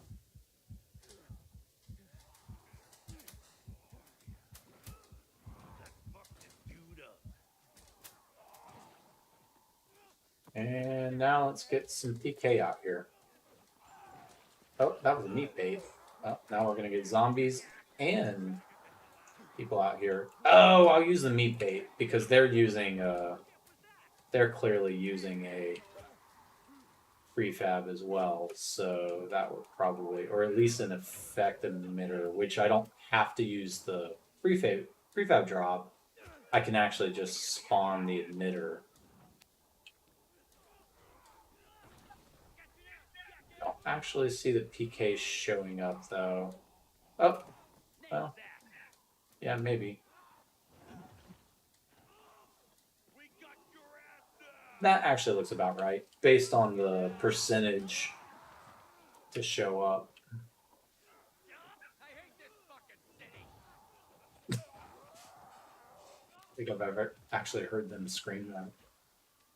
I hate this fucking city. They won because they actually have better armor and equipment now than the Colonel's men, which here in the future maybe we continue to update that. But I've got you now.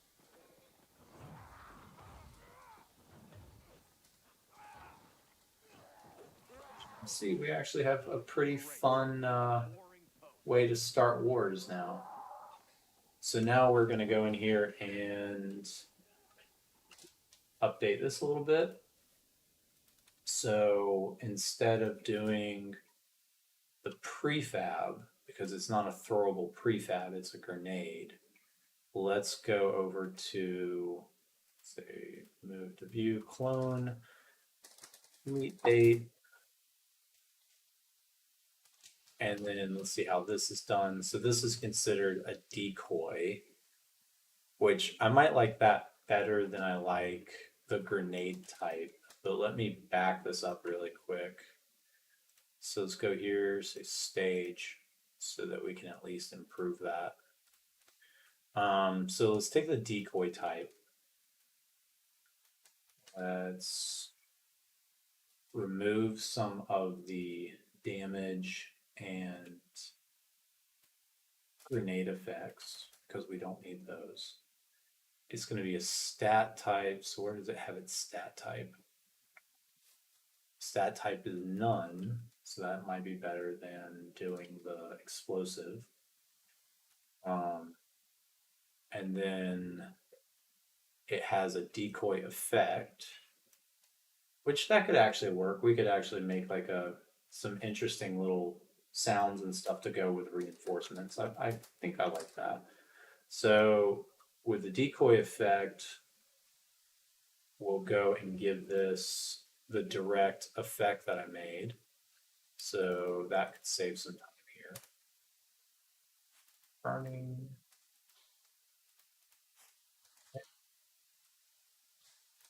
That's not going to be a flare shooting upward though, so I'm going to have to continue to look at that, but this might be a good starting point. And then the arc type can ignite flammable objects. Interesting.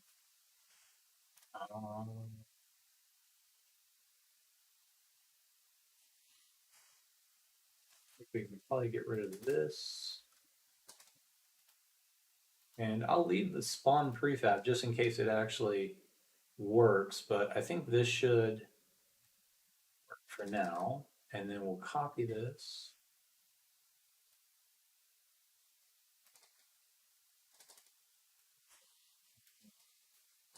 PK.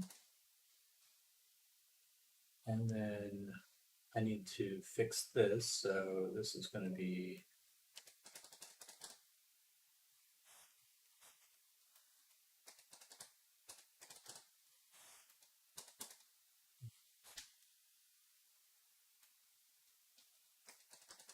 just in case it works. I think essentially with each type, it's activating different parts of the code. So you have to kind of identify which parts of the code you want it to activate and which ones are by design. And so I think for the prefab, it's not actually dropping it. It's not actually dropping it as expected because it's no longer a throwable prefab. So let's go ahead and say update.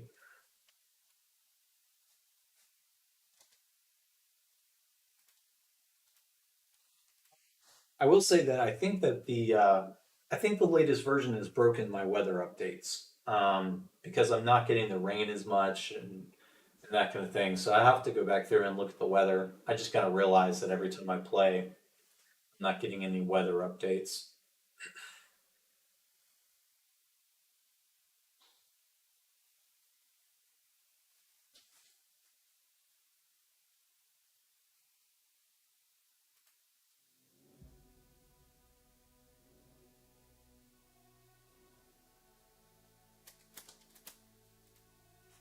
Yeah.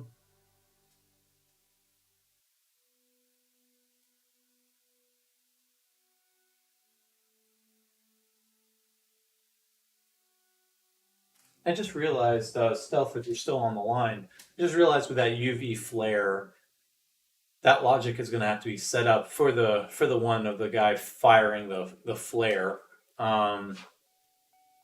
That's going to have to be set up in a way that if he turns into a viral, that flare has worn off before he converts into a viral. Because as soon as he converts, he's immediately going to react to the UV flare.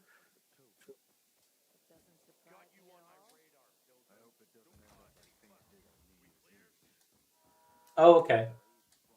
So as long as you're getting the weather effects, I feel like the last couple of times I've launched, I haven't gotten anything. So let's go ahead and we'll try. So this, whoa, in there. Oh, because it doesn't have the arc type. or it's missing the physics or something. It's missing something because it's sticking in air. But you can see it definitely works. I did not see an actual flare though. Let's try this again.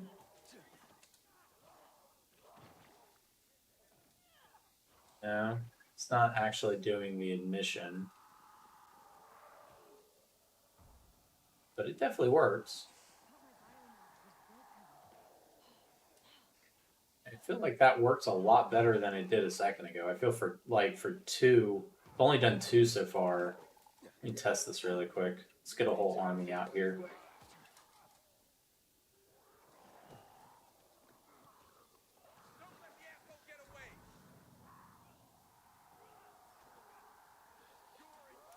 All right, here's our army of PK.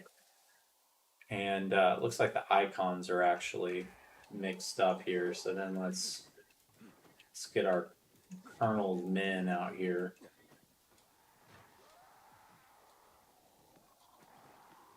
Where they're both summoning PK for some reason.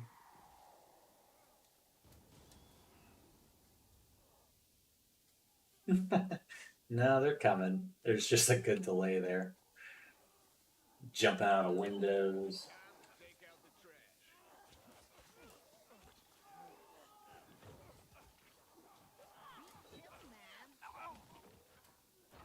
Yeah, so they show up.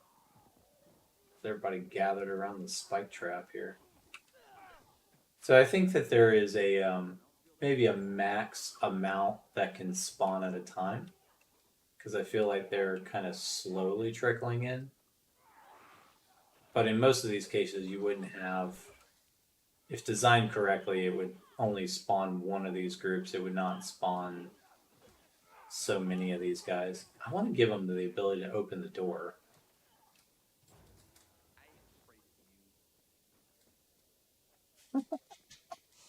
He actually wanted to just go inside.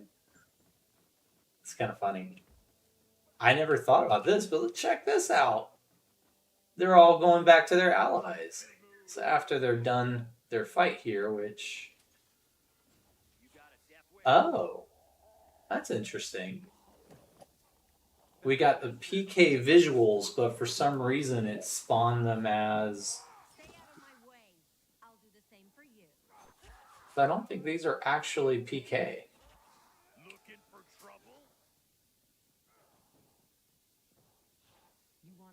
think it spawned them as PK, but they're not actual PK. Keep your fucking distance. Unless some of them, I mean, they're gearing up to attack, but they're not actually doing it. Alright, so what happens when this guy comes in and starts attacking everyone? They're like hyper focused on this guy on the wall.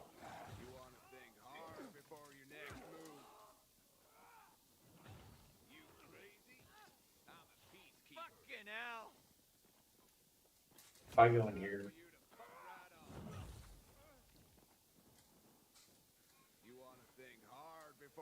I can tell which is which. So it's interesting. I'm really curious to see. I don't know why they're getting. Oh, there we go. Wow. I hit the right one because they immediately were like, nope. Interesting. So I wonder why they're getting caught up on that guy on the wall. They really got hyper focused there. So are these PK or are these... Oh, yeah. Yeah, so I upset the PK. So I think the Colonel's men are still not quite getting the conflict side. So I think their logic is still not quite determining that the player aggressed them and then it's kicking off the whole group attacking me. Because you can see here that, you know, you hit one PK and it will upset, it'll chain reaction everybody in this area. But then some of them are actually... All right, hang on. I gotta go back and look at the code here to figure out what's happening here. So it is spawning Colonel's men. And this one is spawning PK. This one is spawning PK. This one is spawning the Colonel's men. But potentially there was a reason that it hung in the air like that. I wonder if what I can do is, I know this has gotten, I potentially have too much data in this one thing. So what if I just go in here and start over on some of this? So we're going to go in here and change icons again.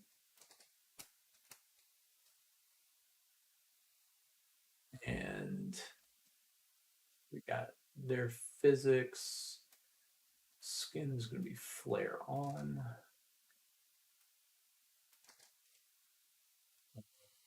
That's fine. Motion trail. I don't know if I have a motion trail on the other one. Don't. Go ahead and kill the motion trail. Or actually, instead of doing it that way, let's do it that way. And then damage preset name. Doesn't do any damage. Doesn't do any damage.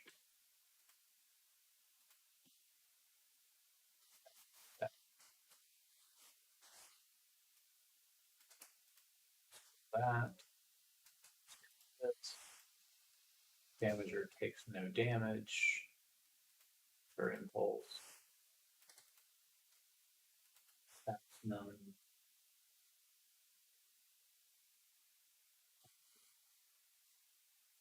For the noise data, that's where I need to update this to say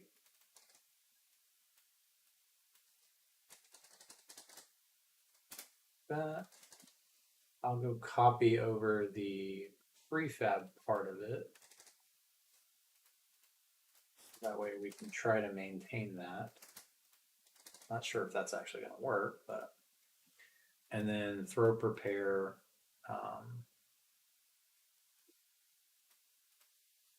Well, but for the throw prepare, I can actually also make a little effect for that too, so that you can determine when they are about to do it. And then for this, white. Actually, let's use the color to help see who we're summoning. That works. So I think that's everything that's needed for that, other than the decoy effect.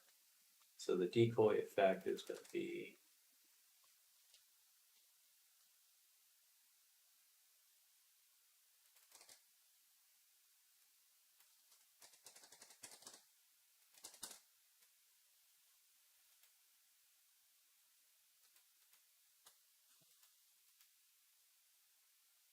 so then we should be able to go in here and say very specifically, actually, excuse me, renegades for them, and that's why that should be PK. And we know this one isn't working, so I guess I'll go ahead and move this over as well. I mean, it is working, it's just, it has that issue where it's getting stuck in the air and whatnot. So let's go here and say PK. PK. There, that's why we do it. This needs to be all in all. It'll do it. Okay. And so let's try that and see if using the meat bait will actually get it to behave a little bit better. And then also, I am really curious why I don't think I've ever summoned that many of them at the same time. But I did notice that with 2 summons, it actually summoned quite the large army, and then I used all the other ones rapidly. And so I wonder if the spawn system just literally can't spawn at that rate.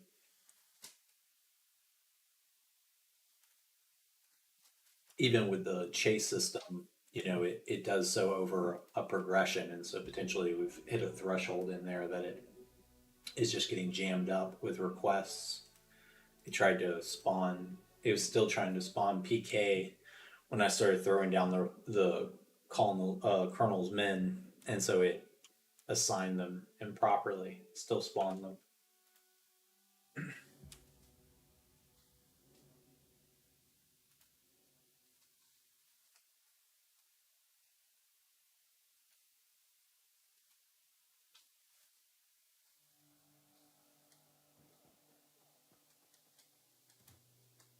Looks like something did save. So let's make sure I still... it saved with them used up. That's annoying. Well, at least maybe things will catch up. But then also, people have been mentioning the light sources, so I'm also working on some new flashlights. I figured out how, but I'm also looking at the glider system again. I think probably the biggest requested thing now is to restore the glider. And so more people are using, well, actually, I would still have to kind of poll how many people are using the restore vanilla glider versus the inventory. I know several people mentioned they didn't like it. But essentially looking at ways to use the upgrade system. Now, those are all. What's that? They're supposed to be green and they're renegades. And I copied it over and I didn't update it. So those are the ones that I didn't update. Let's say blue. If that works, we can keep this. Also, this is so this was the idea behind some of the raids, is that what happens if we randomly summon reinforcements to a based area? So what happens if, I'm not sure if this is PK and I'm not sure if this is Colonel's Men, but what if we go up here, watch on the wall.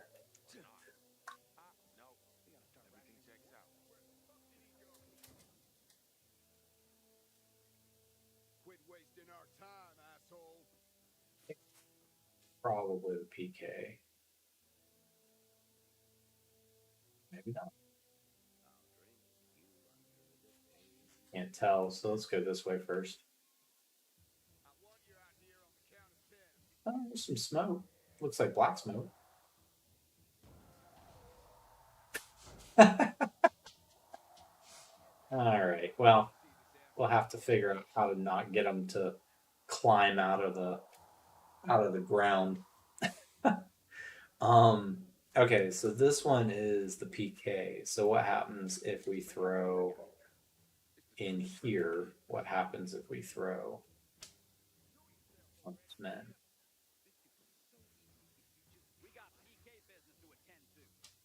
PK business.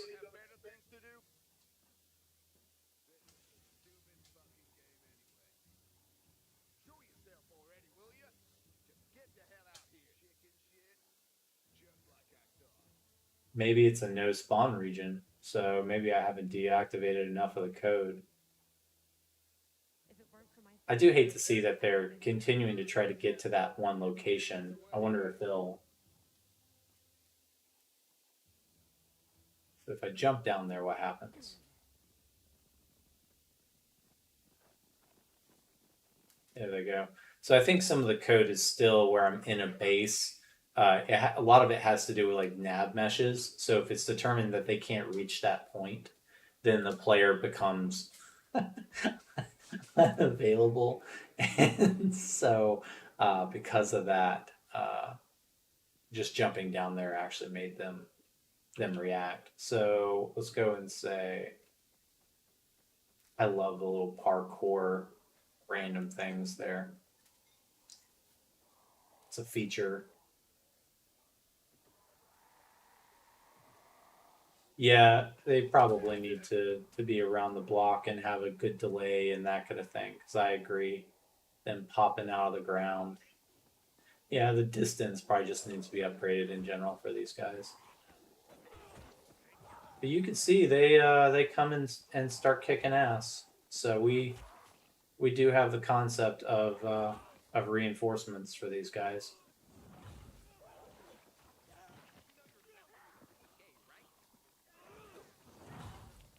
And I think that's another cool part here is that one of them is actually getting a Molotov and is using it randomly. So I don't know which one. This guy.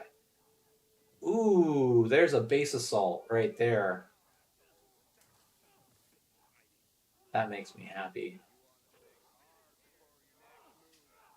And then I want to specifically give the guys that are guards on the wall more options here because I tried giving them bows and arrows and that didn't work. So that for some reason, because of the barbed wire or something, they can't actually shoot down. And so that part of it doesn't. Oh,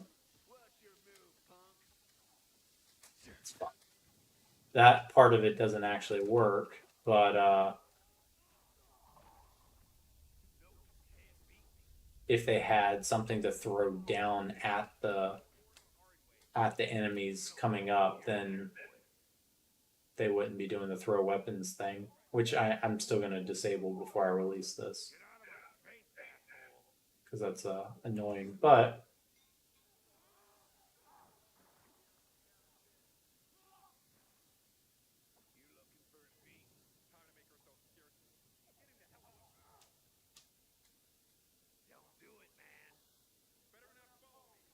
But essentially, this also goes back to giving over windmills to a certain faction. If I can't get the code to play properly to where that actually works as expected, then you can look at summoning reinforcements to that area so that you start to get patrolling groups of these guys instead of like it actually just using the spawn system, because the spawn system has been pretty notoriously messed up in the past, and so I think using this system will allow us to get some more interesting groups moving throughout the environment without them being tied to the actual spawn system. Oh, sick. Is he going to try to climb up? I still want to try to see if I can add logic here so you can't climb up. So, oh, I got stuck.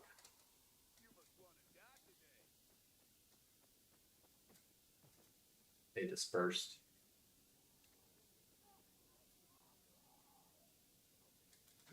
All right. Well, I'd say just, from this stream onward, that's actually quite a bit of improvement for the Colonel's men.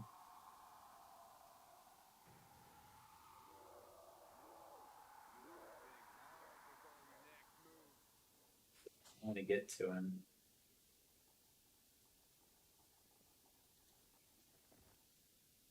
They really do kind of require the player to be in the area, though. So I'm going to have to continue to look at that because if the player is not in the area, I'm interested to see how janky it looks when these guys start throwing these. If you allow the AI to actually start using this system, how many cases of weird do you get in the world? No, that all worked. That auto target definitely worked. They all just became hostile. Everybody out here just became hostile. So it's working. I think there's just still some rare cases where it's not behaving entirely as expected. And so those will have to continue to be solved for. But so from this video, the Molotov's AI are actually using their blades, which is great. And so we actually have the concept of guys with Molotovs actually using more than just their stupid Molotovs over and over again. For the Molotovs, the UV flares were a lot easier to solve for because obviously it doesn't actually affect the other characters, and something about their code is not very well refined as far as making sure to avoid their allies, because you can see here the Molotov spread is just so severe that if they throw a Molotov, it's almost a guarantee that they're going to hit their fellow ally. And so I think one of the things I'm going to also go in here and add very quickly is just make that distance a little bit wider. But that's where that split comes in because, well, I guess it would be for Renegades as well. Because it's one of those things where as long as they're using their weapon, it's fine. And that was the test earlier, is now they have weapons. Before they didn't have weapons outside of the Molotovs, and so they essentially couldn't do anything but Spitfire and Molotovs. And if allies were in the way, then they basically stood around like idiots. And so some of that has changed, but with the Molotov specific, I'm going to go in here and I'm having them use the generic right now. I think what I'm going to go in here and say is for humans, combat common Molotovs, throw Molotov. We're going to go in here and say for this one specifically, I think everything's coming out of their config file though. So offset, throw target position, combat angle, and then say is other group member too close to position, and so the throw position, this max distance is what we need to look for. So let me see how many times this is used in the logic. Go in here and say only once. Well, that's not right.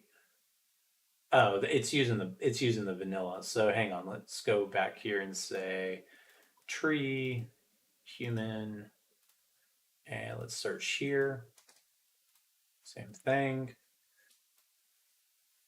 And then so it's just using the base. So it's in the base. So let's go back to human constants base. Oh, and maybe that's a problem, because maybe for some reason that is no longer in the file. I wonder why that is.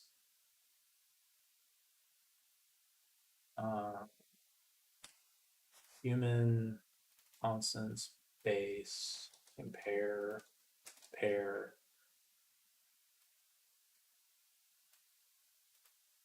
That one's mine. It's where I've tried to change the details of each one. It got lost, and that is why they're raining down terror on top of their own people.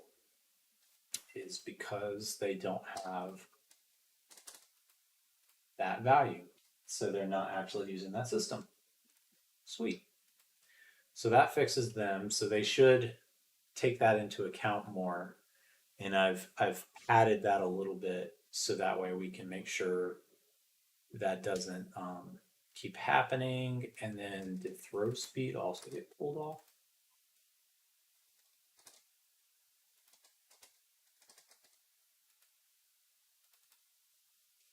Yeah, so throw speed got pulled off as well. Yanks. Well, that's what I get for experimenting a lot. Okay, so that should be set up. And then also we're going to go in here and say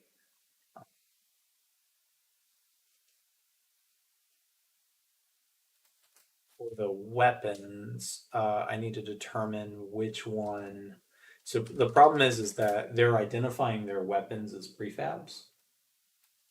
And one of these, the grenade and decoy, is using a little bit more logic to determine that it is a decoy or it's a grenade and that kind of thing. But with the prefab throw, for some reason, that's actually using the weapons. And so what I'm going to do is turn that off for now. Right. And then I made edits to and also we saw that the smoke is not actually working. And I didn't actually like the flare as well. I think I'm going to change this to. I don't want them to actually throw it, to be honest. I would prefer them to use it as a usable item, as a consumable, but then I don't know how to get the noise ID to work properly. So we could give them the concept of burner phones. They have like a radio that they throw the radio on the ground. It activates GPS to their location. Kind of like that. I want to see what that actually looks like. Let's just see how hideous that is. You guys can chime in if anybody else has a problem with that. Let's see. So we're going to open up our, actually, easier path is to go into our extracted file and then go to presets, mesh, radio.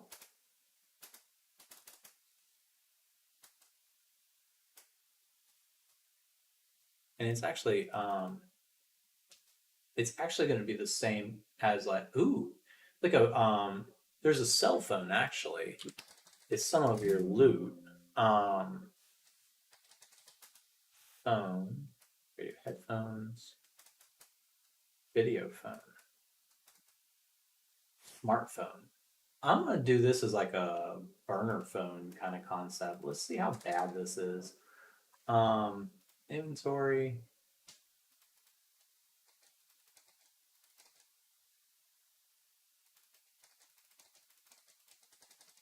and that way the flare part of it goes away. But what I could do is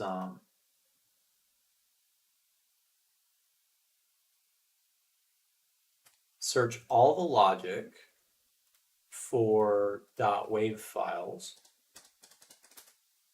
No, that's not gonna work.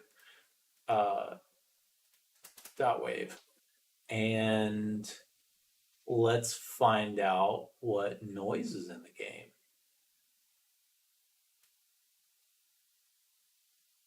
And when that finishes, maybe we can use a radio call for this. That would actually be kind of fun. With a radio. Didn't get radio. Transmission. Voice. Walk.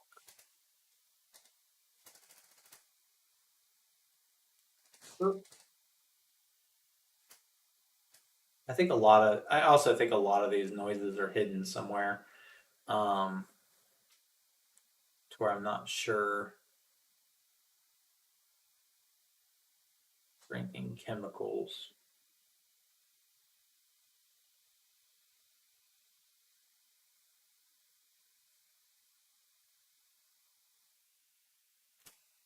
Maybe one of the files I would need to go into source. Let's go look and see if there's an audio one. I'm pretty sure there's not. Pretty sure I would have extracted it already. Let's see, we've got height maps, PC, mesh, textures.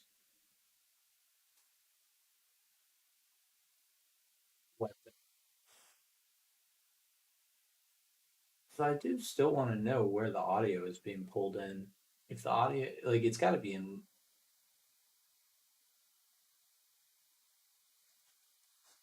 City Pack.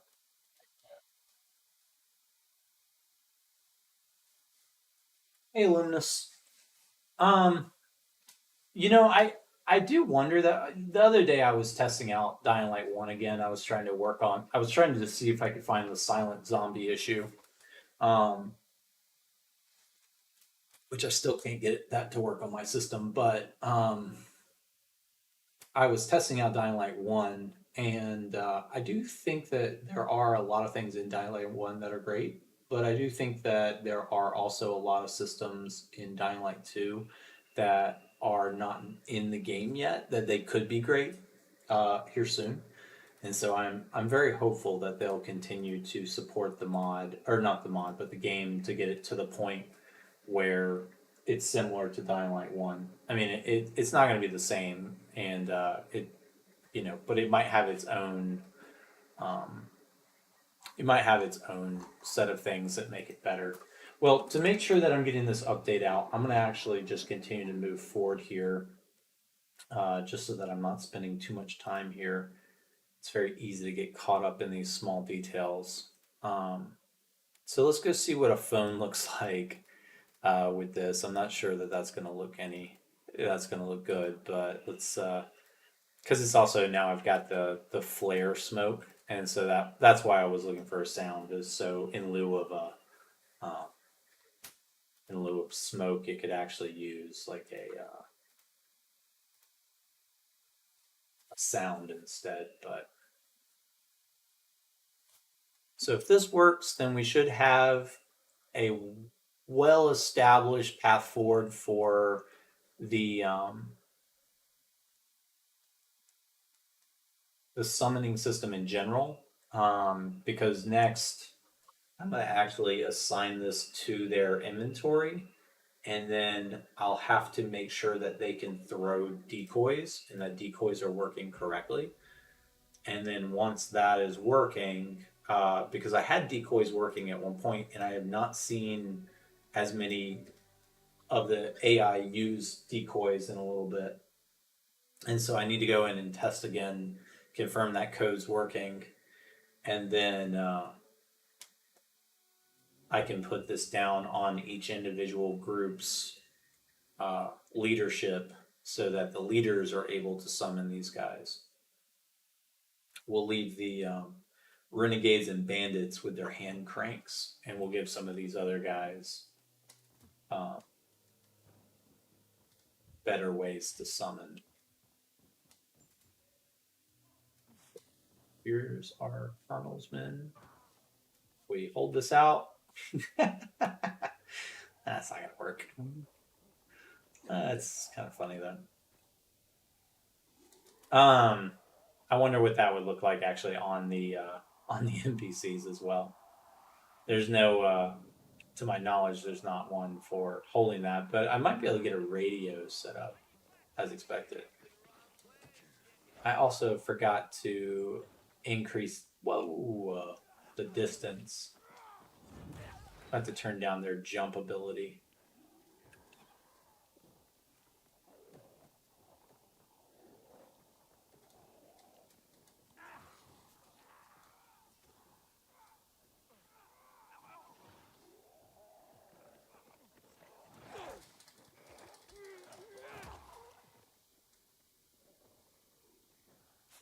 Wiped out pretty quick, and the boatman up there is not actually firing down. I wonder if it's because they're directly under him, specifically watching him to see what he does.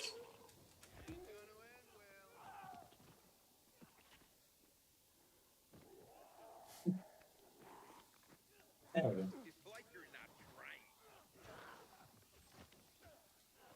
His fire times are pretty low, though. I might look into.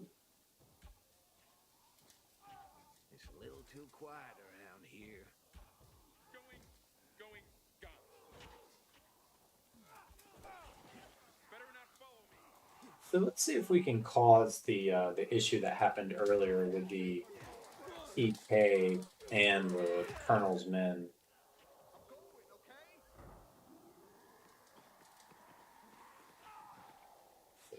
Summon these guys. That delay is happening. And here they all come.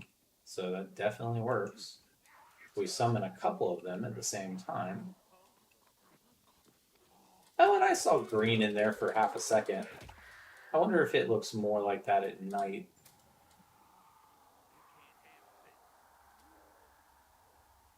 So nobody should be trying to throw weapons anymore. Which I think, based on what I'm seeing, nobody is. Everybody's throwing rocks and knives and stuff like that. But I don't see anybody trying to throw their weapons. Good.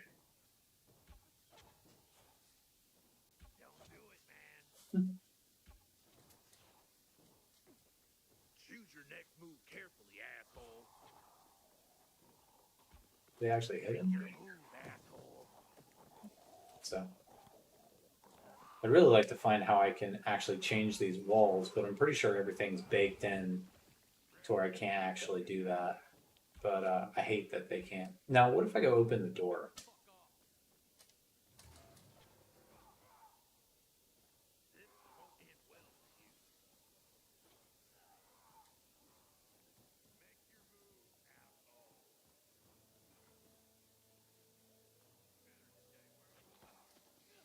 Go. Surround him. Don't let him run. I got someone. Gonna show you what you got. You got the base raided.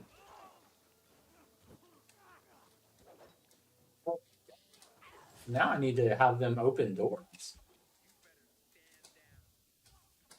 Clearly, that's the next step here. So then if we get some PK reinforcements going.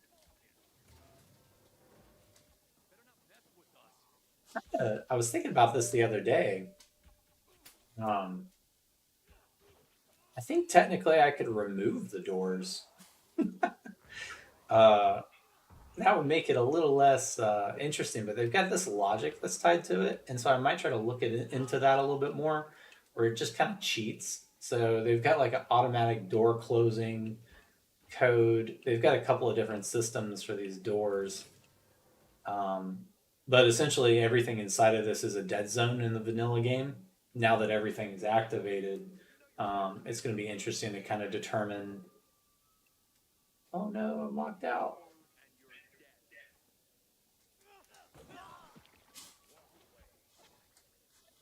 So I threw that one reinforcement inside the base, and that didn't really do anything. So I think that's still considered a dead zone. So let's call some reinforcements out here to help. I love that the flipping phone effect.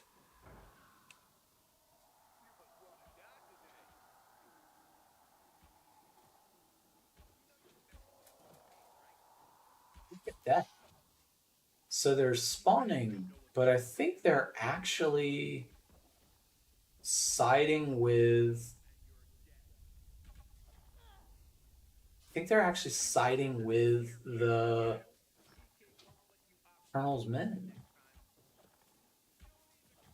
I guess the best way up, yeah, because look, if we go down this way, here they are fighting. And so I do wonder if that has a lot to do with that bug that people have been reporting about them being on the wrong side, is because something about the spawn system is setting wow, is setting that guy just got tore up.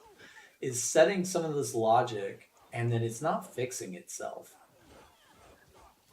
So that's the reason I didn't use some of the traditional things like the summoning tool, because it's not working properly. When I was using the summoning tool, that they have zones designated, and those zones are supposed to help determine, and most of the time that's for bandits only. And based on what I'm seeing here, um, they're actually spawning PK as reinforcements, but their logic is getting set to the group that's already summoned into that area.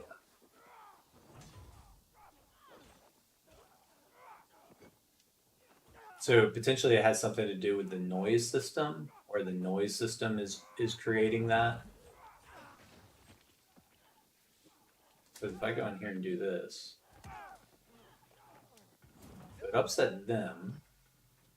Oh, and then there it goes. They all just noticed me. Yeah, so these are all considered Colonel men. Interesting. So I think as long as that doesn't, I think it, I don't know if that's going to fix it as far as like if the PK encounter a group of the Colonel's men and they call for reinforcements, the reinforcements that show up are going to be specifically helping the group that did it first. So whichever group did it first. So is he still trying to throw his weapon? I think. Oh, yeah, I think he is. Is that a pro? It's kind of hard to tell. You can't pick it up. Come on, man. Let's just leave this entire horde inside the base and see what happens. Oh, they all hate me too. Now wait, why would they hate me? Why would the PK not like me? So maybe it's more of the fact that their auto code is aligning with each other. So when they're spawning, they're running up, and somehow their counter enemy or counter AI or player code is basically setting them up to where they are siding with each other, because it does look like these two groups are fighting each other still. At least that's what it looks like when you open this door again. It's almost like they've kind of reset. I mean, they all hate me, obviously, but I do feel like they are actually fighting each other again. Or maybe that was a group that ran up. It's hard to tell. Interesting. So to answer your question, gamer, so basically they're set up as custom objects that I want to set them up to where you can actually call in reinforcements as well. So that way the player has the ability to spawn people to come help. And so I'm actually going to leave some of that around so that you randomly find that in the world, I think. And then for the and then they're going to end up being spawned as objects for the NPCs to use as well. So, for example, if we go over to the world spawns really quick, let's go back over to the world, say reload. Let's go ahead and back up most of this here so that I can make sure this is getting updated. Reinforcements. The prefabs didn't end up working, but I'm gonna leave that for now. PK spawner, smoke. So fix for it. Now you did notice that the Molotovs didn't actually get thrown that time.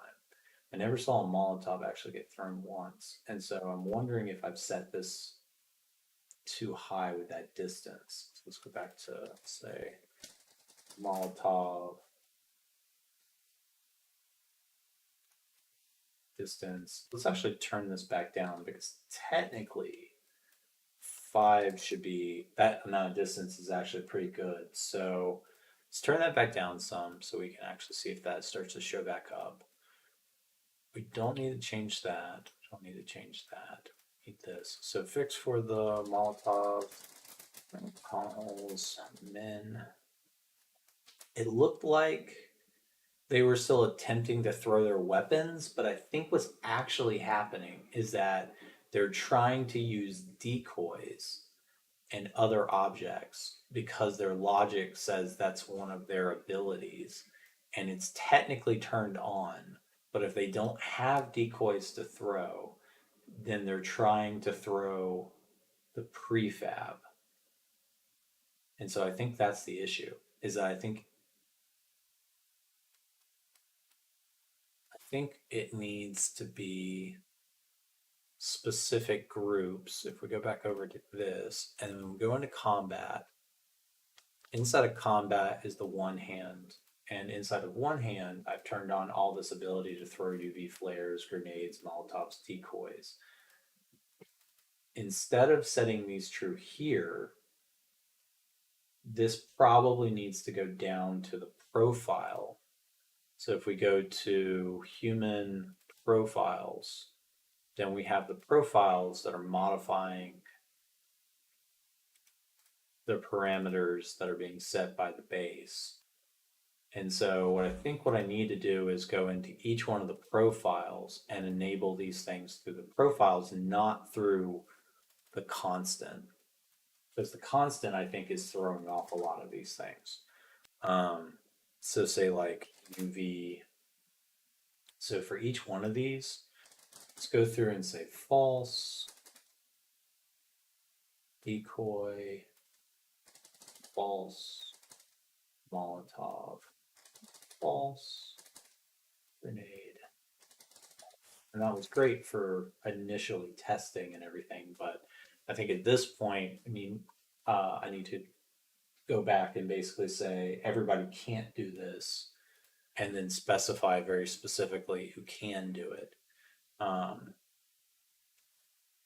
Like for example, that's where even with the tier system, you could say, you know, the certain tiers are able to do this. So, and that's where the healing comes in, is healing, y'all. That's where the healing power comes in. Go behavior tree, human profiles. They have all these different profiles, and the profiles are being set by the world, the open world here. So if we go and say profile, I think it's not going to be their perception profile. I think it's going to be their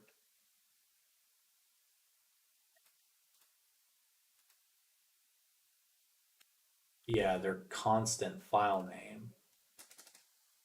And so you can go in here and define what each one's constant file name is. So an easy way to do it, if I want to essentially, I just need to go in here and create profiles for each one. And it's the tier system that I'm not aware entirely how to use. But for example, with like Renegade Grenader, we can go in here and say enable grenade throw. And then that way it'll import all of this information, but specific to him, we'll say true. And then we'll say Molotov throw true. So then under the actual Renegade Grenader, we need to say here, we need to go in here and say use this like that. So then technically the Renegade Grenaders will do it, but nobody else will do it. And a lot of this, it's going to come down to like specific weapons, but then that's where with the summoners, each summoner could be given the ability, oops. So instead of all of them having the ability to summon this one guy, which I'm pretty sure they're summoning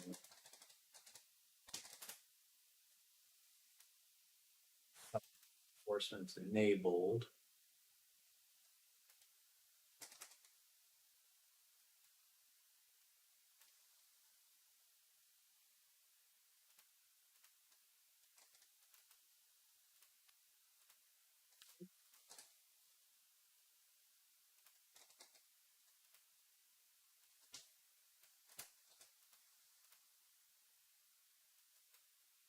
And I always love how like with a lot of these, they're all the same. I mean, they essentially didn't really finish any of these. So each profile is essentially useless right now, but it could be activated or turned into something more.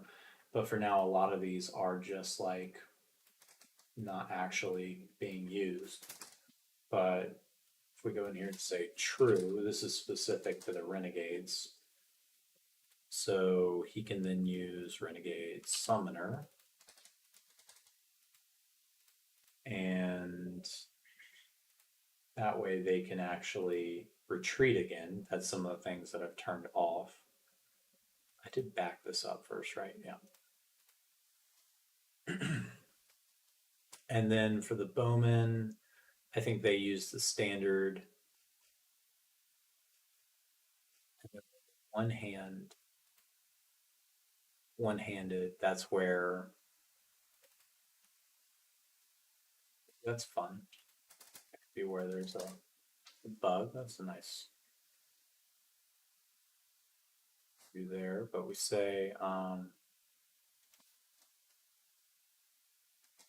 and I don't know whether or not it's actually assigning these somewhere else in the code because this is listed. Again, they have these profiles sitting here, but I don't think they're actually being used. Say constant file.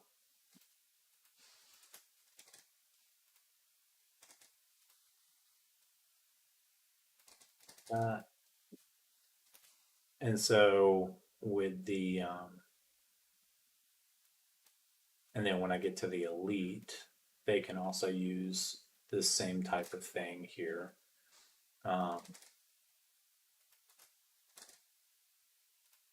Say two-handed, do the same thing for them. But essentially that leaves it to where I need to now go group by group and make sure that each one has their actual attributes turned back on. So like with the two-handed, we want them to be able to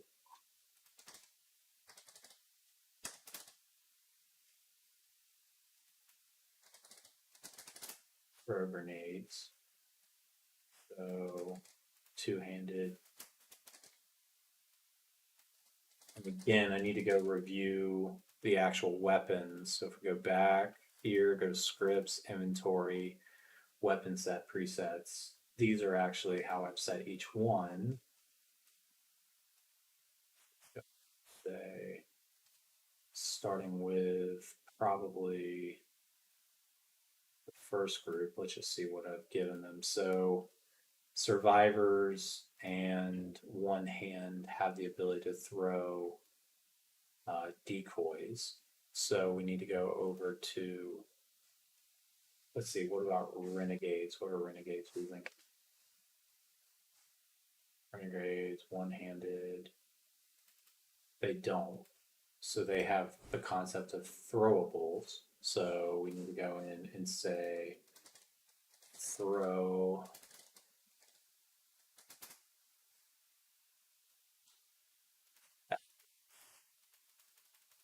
um let's see, what do they have that set up as?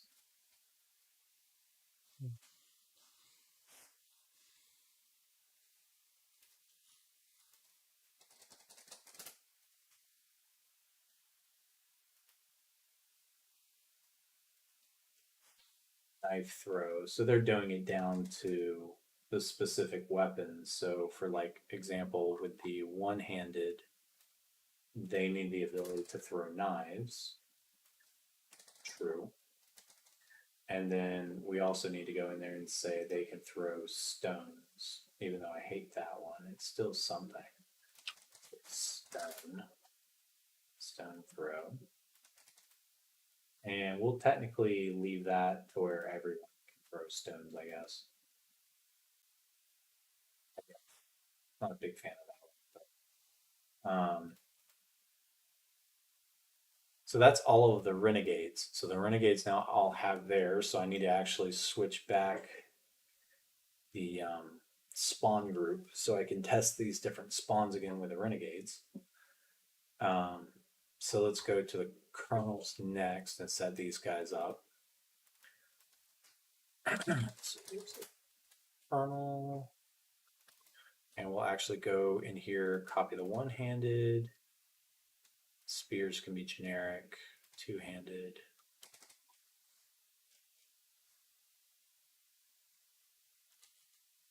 So we'll go ahead and copy that. So then all of these need to be this.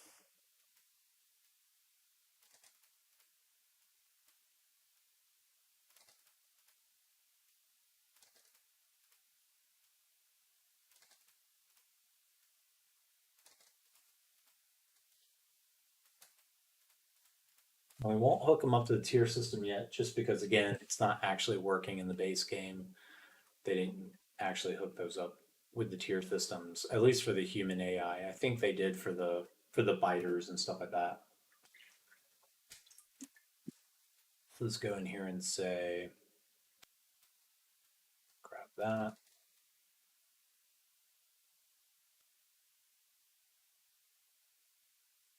Just had them. They were there. Okay. So this we use one-handed.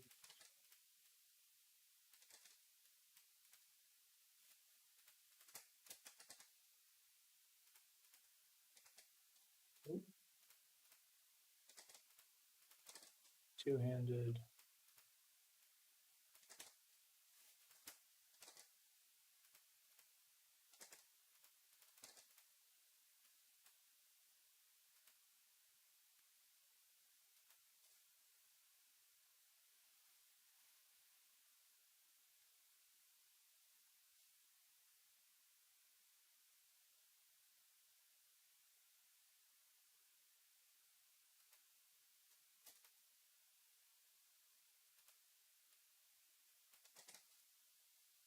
leave the spears alone for now. They basically have just like this super generic information for the spearmen. Yeah, just leave that as is for now. But say here, and then for the grenader. So that should turn those back on.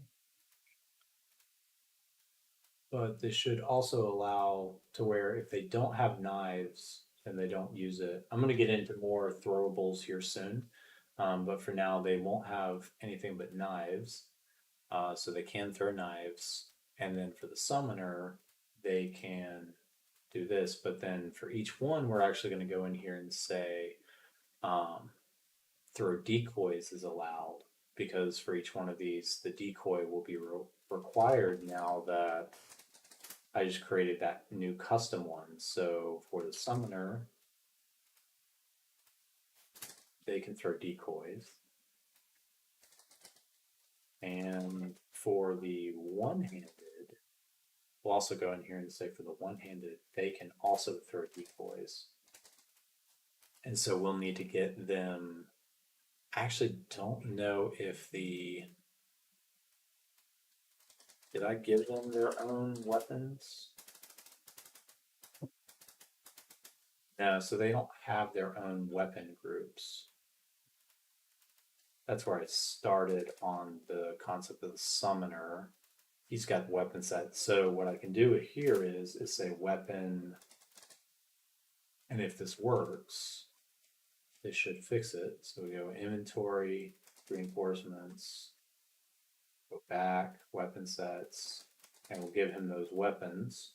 So if that works, which all of these should technically use this, they should be able to throw reinforcements. Now the problem with this is that this is actually going to be a new weapon type because it has to be, because otherwise it's going to use the timing of the decoy. And so, I mean, for that, maybe we only want them throwing decoys every once a lifetime. I don't know. But because it's using this, there it is. But because it's using this, the cooldown for when we first test will be 5. So we can test to see if that actually works. Yeah. And we'll just test to see whether or not this is actually working before we go mess anybody else up too bad here. So let's just start with this and see what the behavior looks like for these guys.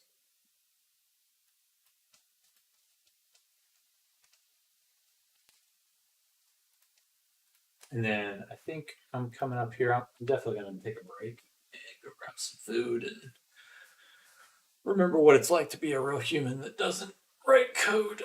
Not that this could be considered writing code.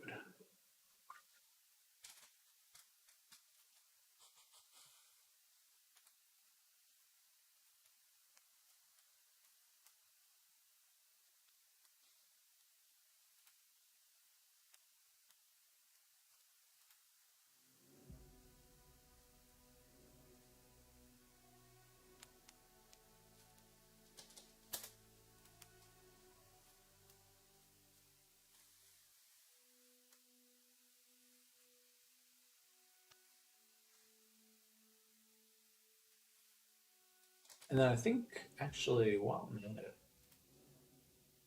Say, guys, I'm just curious because I know that I've seen it before. If we go to prefabs, and then it's under city, I think. No, it actually might be out here in this main part. We can go in here and say door. I'll let that search while I go do this. I'm really curious if I can take the door off.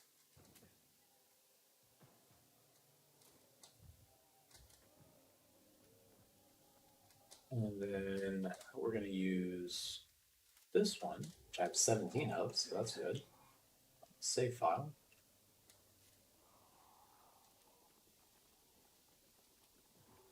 We're seeing some jerkiness over there.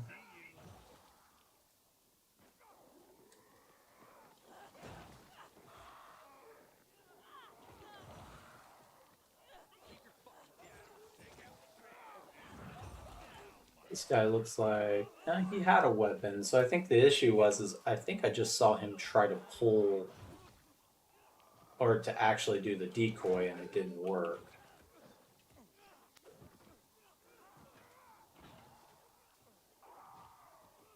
Oh, no, that's Mr. Molotov.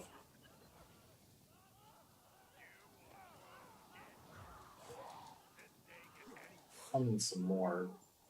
And I may want to switch all of these guys to summoners just so it's easier to track who's a summoner.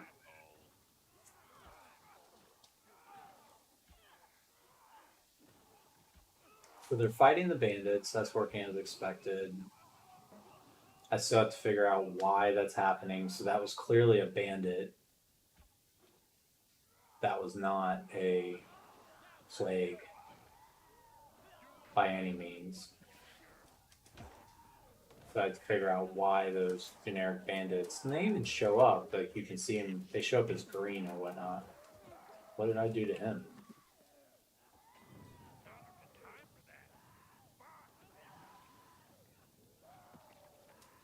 Say clearly that guy didn't check his distance for the Molotov there.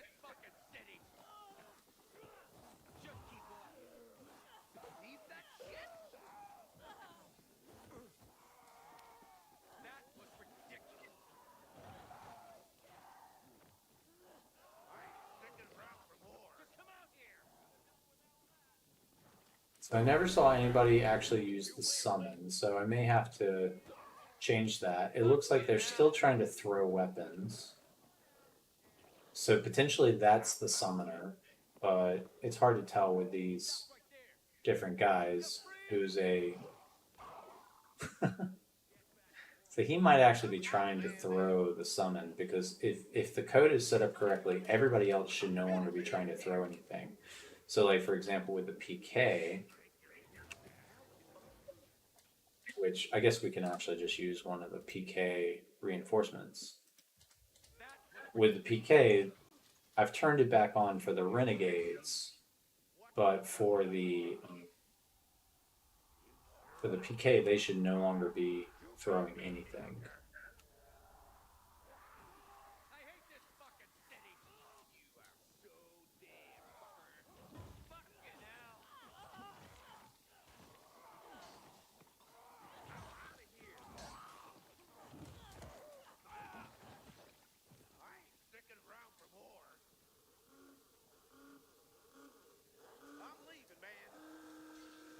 So if he uses a summon, why is that the case? So with his, we got a bandit, and then we got some PK that are behaving weird. So PK don't have weapons. Interesting. So I wonder if somehow turning off some of that constant file has caused them to, at least some of them have lost their weapons for some reason. So they need to enable. But see, like they're all like fighting each other. So like, who's a PK? Who is? It's interesting with the summoning system in here, and then these guys are over here just trying to get the PK to fight them. Surprise!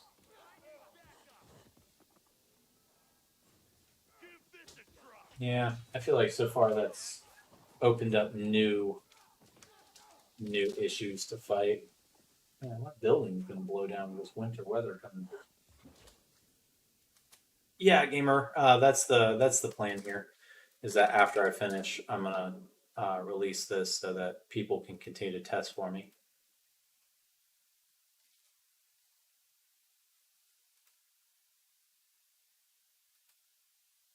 I think a better thing to search for here was actually, and how did this get set to city?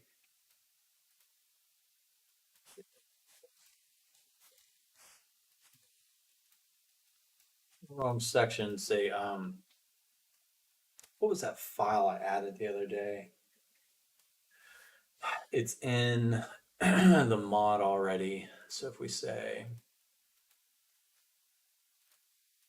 back, say mod prefabs, and then say door.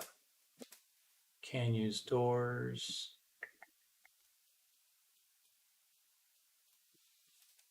And say auto.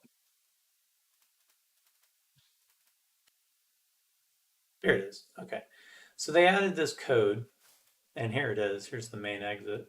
Where the door is getting shut automatically based on distance.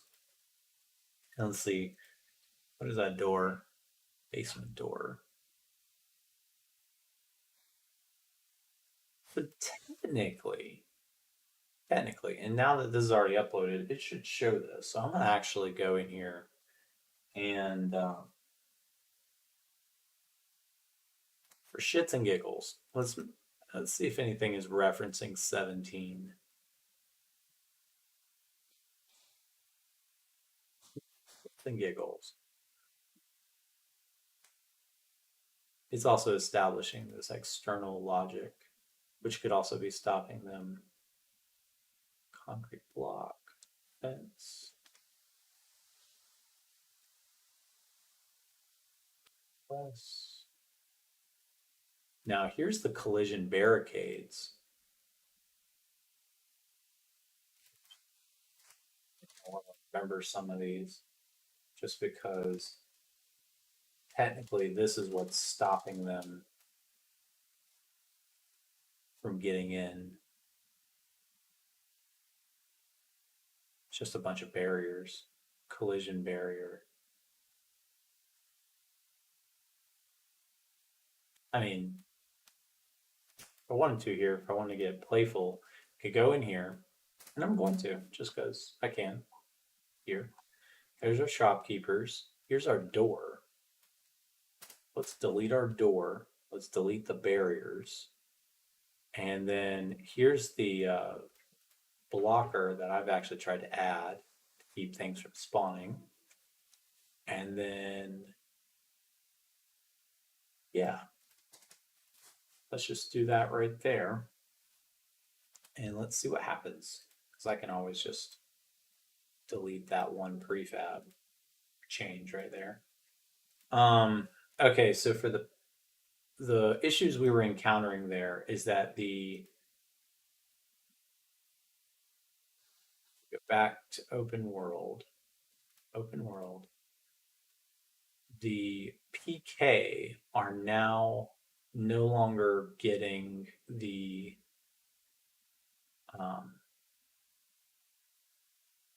ability to use their weapons for some reason. And so I'm guessing some of that has to do with, I think I've seen it before. Go here, and then we say bandit fodder, and then say one-handed. Is it because they can, because it's not importing these or something? So I guess it's supposed to,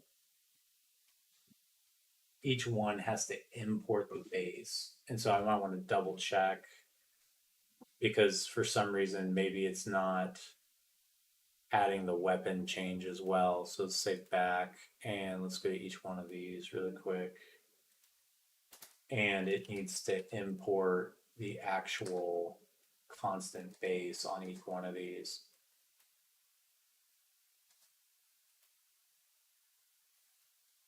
So instead of having it go after a specific one, let's have it pull in the base for now.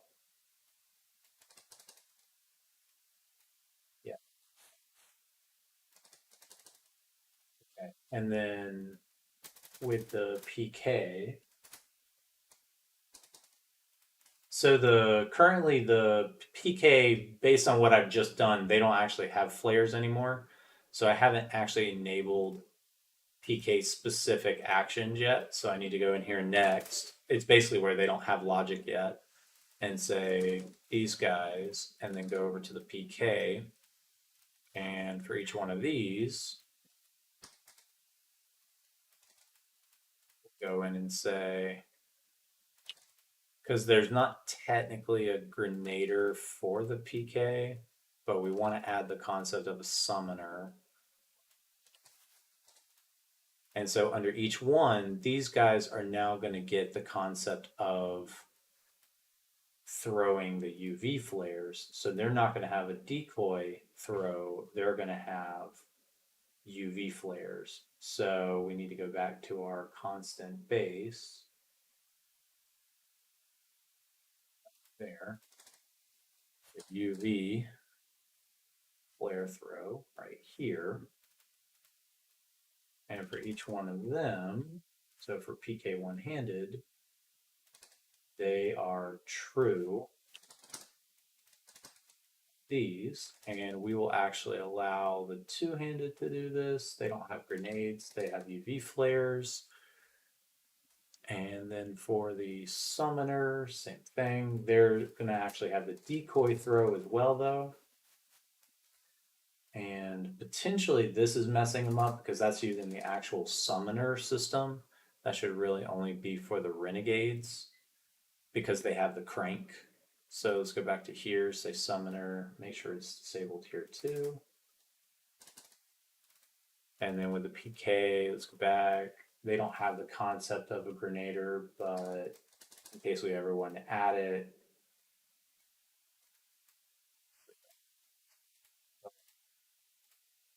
enable weapon changes set to false, enable weapon set. There we go. So now we just need to go to each one of these and set these up.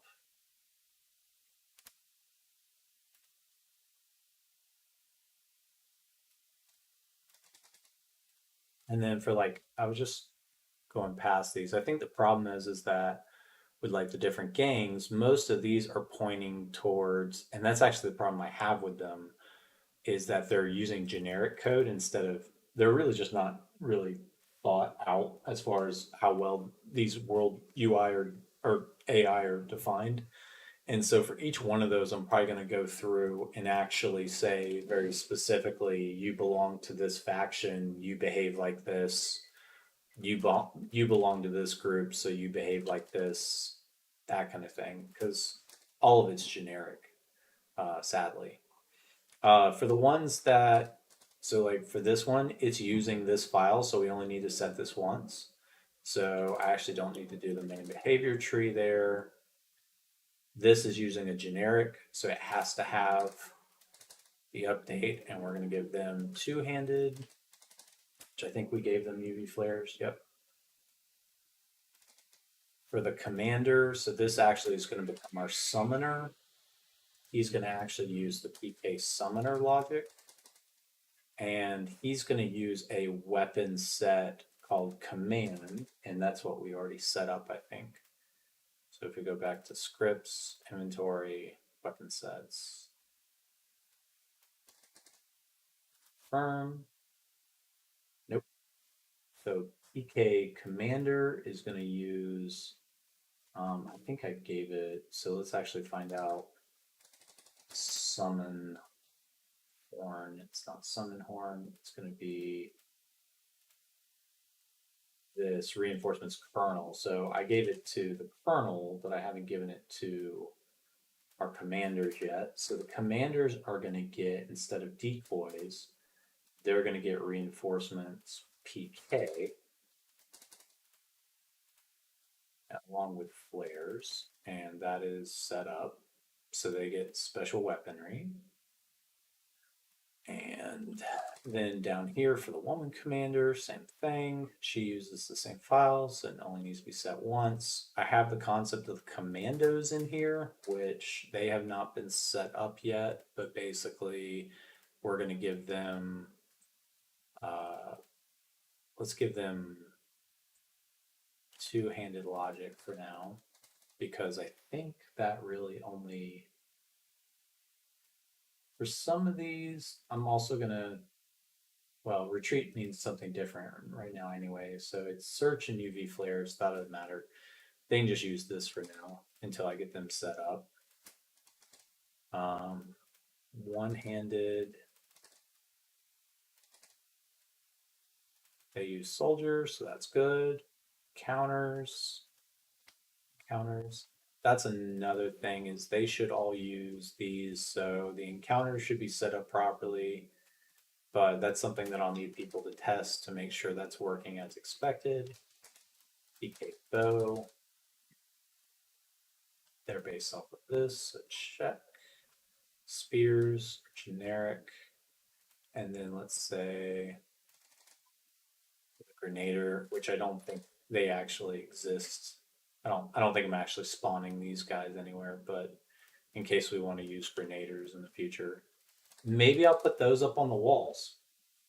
So maybe the hub guards are Grenaders and they'll throw down maybe some explosive decoys. I've been meaning to make some new types of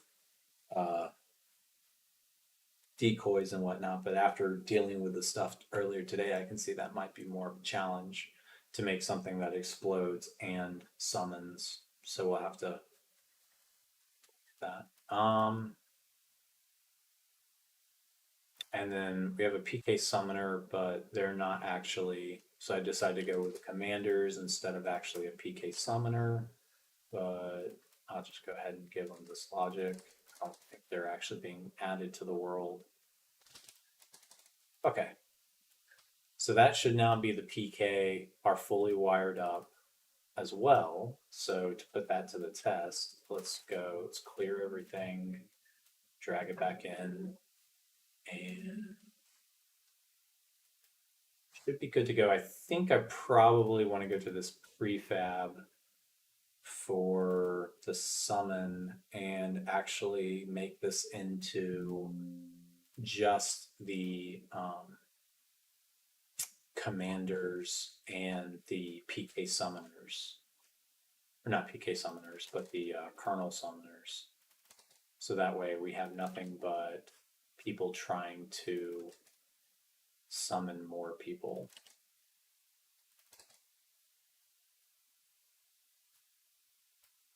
This way we can find out really quickly if they're working.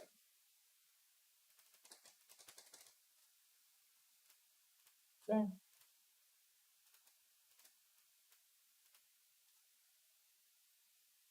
Nope, no changes to the AI present both. At least none yet. Basically, that's kind of the idea here, is that instead of using their summoning or instead of using their spawning system, which I found to be incredibly sporadic, I'm trying to lean more into the actual encounter system, so that you randomly encounter different groups. Kind of given up on their spawning system.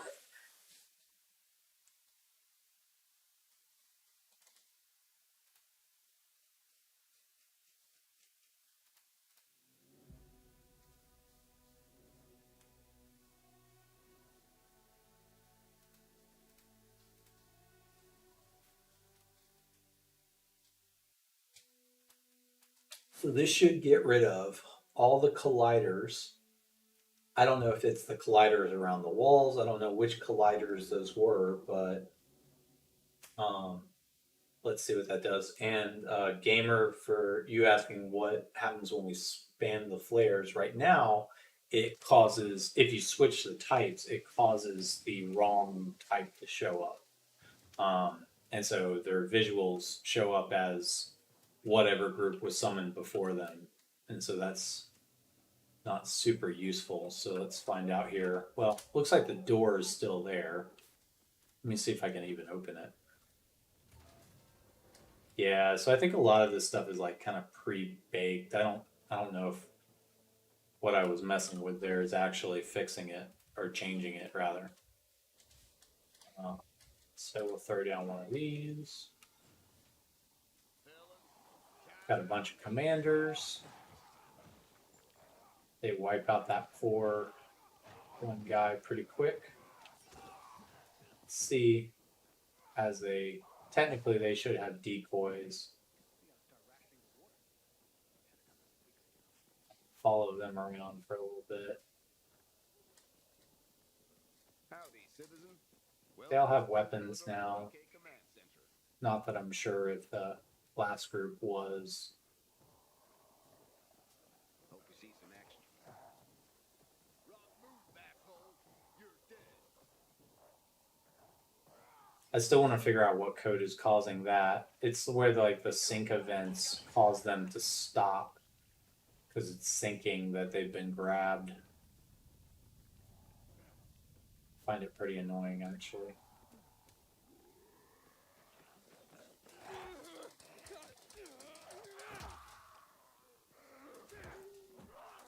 So with these guys, now I only have PK, so that's not going to be super helpful for testing. I need to go get. We hit this. You can see there's our one plague guy for whatever reason.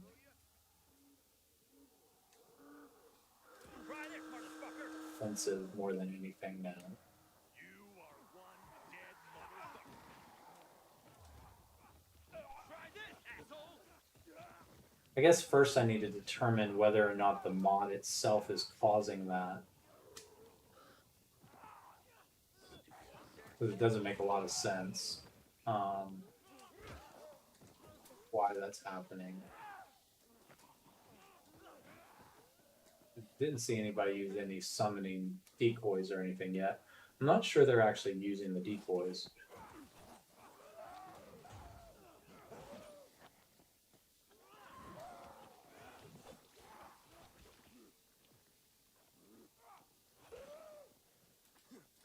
I get nervous when it's so quiet.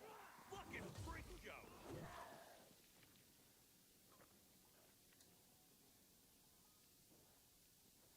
Come on out and no one gets hurt.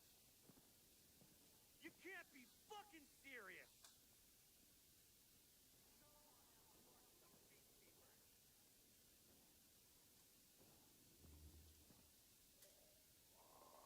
Huh.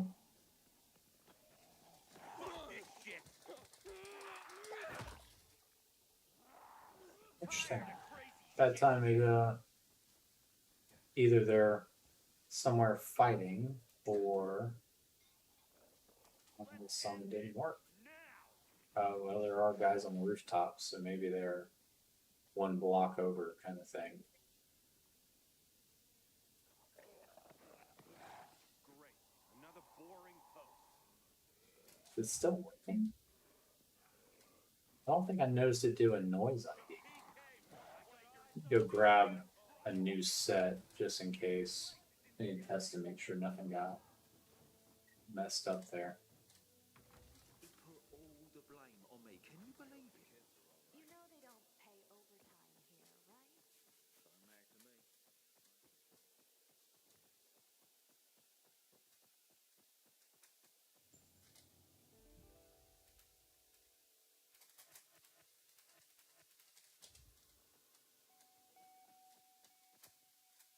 And actually, before going up here, just in case it's saved again, let's get more than 6, just so that way we can do some additional testing here.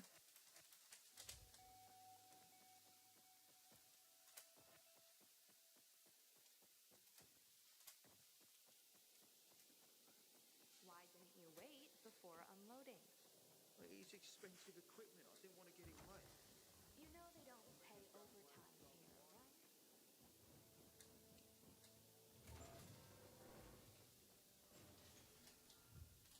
That's the whole world there.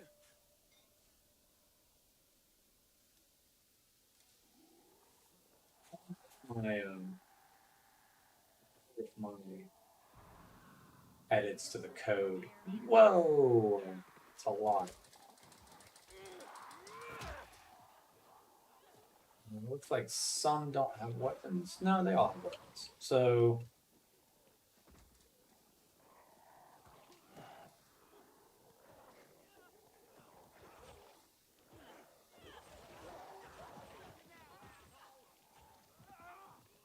they're all getting weapons now. Everybody's behaving as expected, minus the fact that I don't see any UV flares.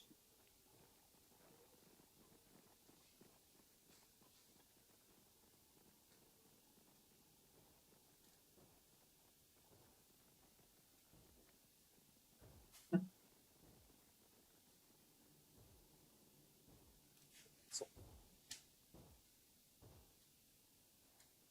wish bizarre folk would talk. Just get it, Ellie.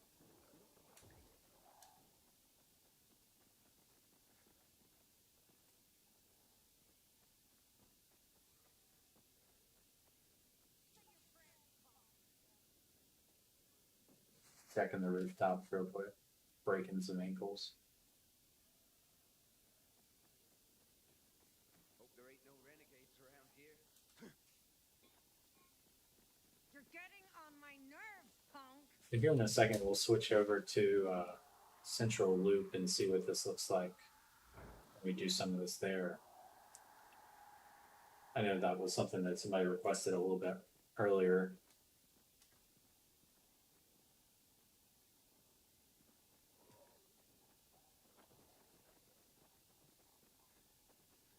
Wish my folks hadn't made me enlist.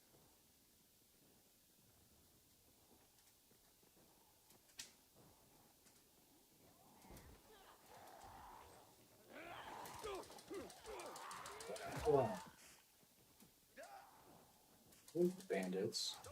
And I think I'm probably very quickly going to try to see if I can figure out why one of them, this one, keeps spawning. I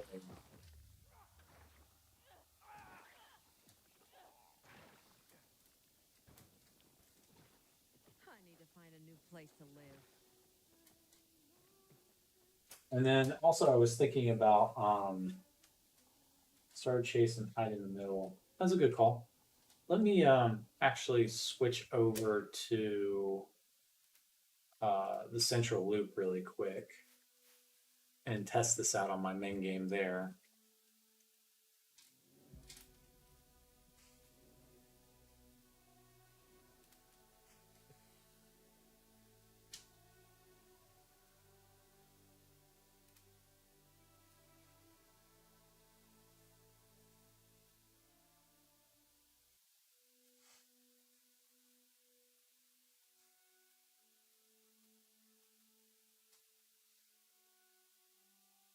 Worried that change that I made right there at the end. I may stash the changes that I made to switching the profiles. That was mainly to stop them from using the throwing weapons and getting this split. I may save that one and come back to that so that I can release this, just because I don't want to release this and it have a bunch of issues. Just because this is probably going to take a little bit more testing to include whether or not it's working as expected. And I definitely don't want to break anybody's game with this latest update. So let's see. This is to spawn. Let's get some things in here, and then let's also switch to night. That'll be easier to test. That'll be easier to test if they are using UV flares or not.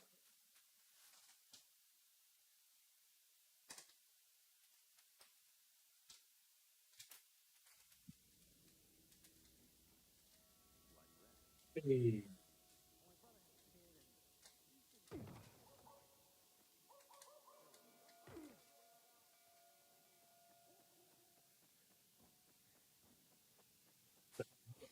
Sun. Start with one of these. Get some commanders out here and see what happens.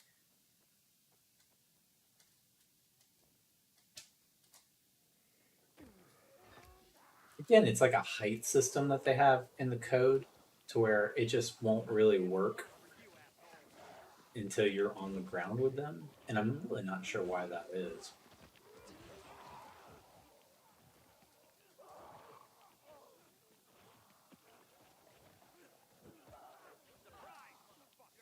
Let's call some reinforcements.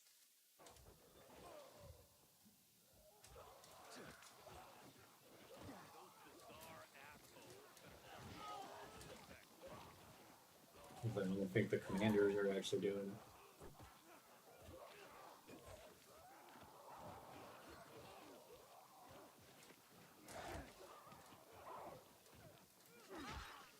Never like hide and seek as a kid. Where's that son of a bitch at? This could be so easy if you just come on out. I get the feeling it didn't work.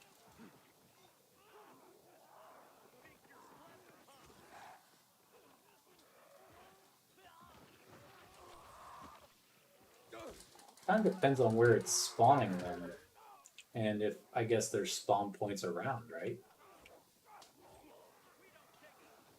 So those are all the commanders I originally put out. Still fighting, good fight. But doesn't seem to be working. Let's move a little bit this way.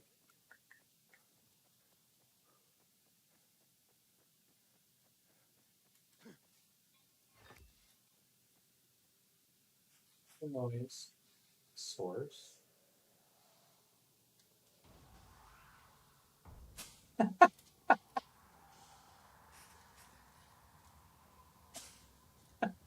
right, so it works as much as I guess they need actual spawn points around that area. So depending on the distance, Help you with something? Done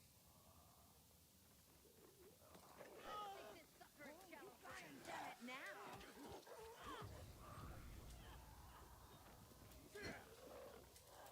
no, it looks like they are not actually using their UVs right now. So let's see if they're showing up in their. Let's see if they're showing up as prefabs in their logic instead of UV flares. So let's go back to the constants and then say throw prefab throw.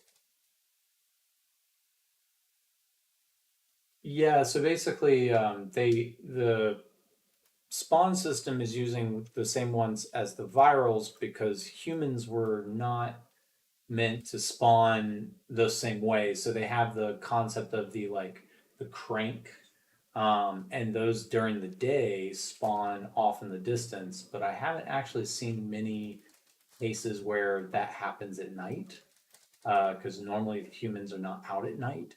And so my guess is that it's using the closest spawn points, and so it's actually using that. It's actually using the windows and stuff like that, and so they're jumping out all these different windows and whatnot. I'm gonna turn that off with the bows. I think they got enough complex stuff going on. Seems like every time I turn around, the bowmen are broken. And then also for the spawn distance, while I'm here, let's go into the reinforcement data. And reinforcement data.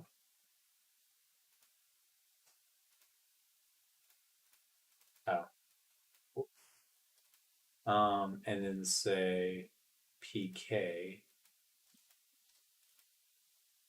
Looks like it doesn't actually. So is it noise that does the range?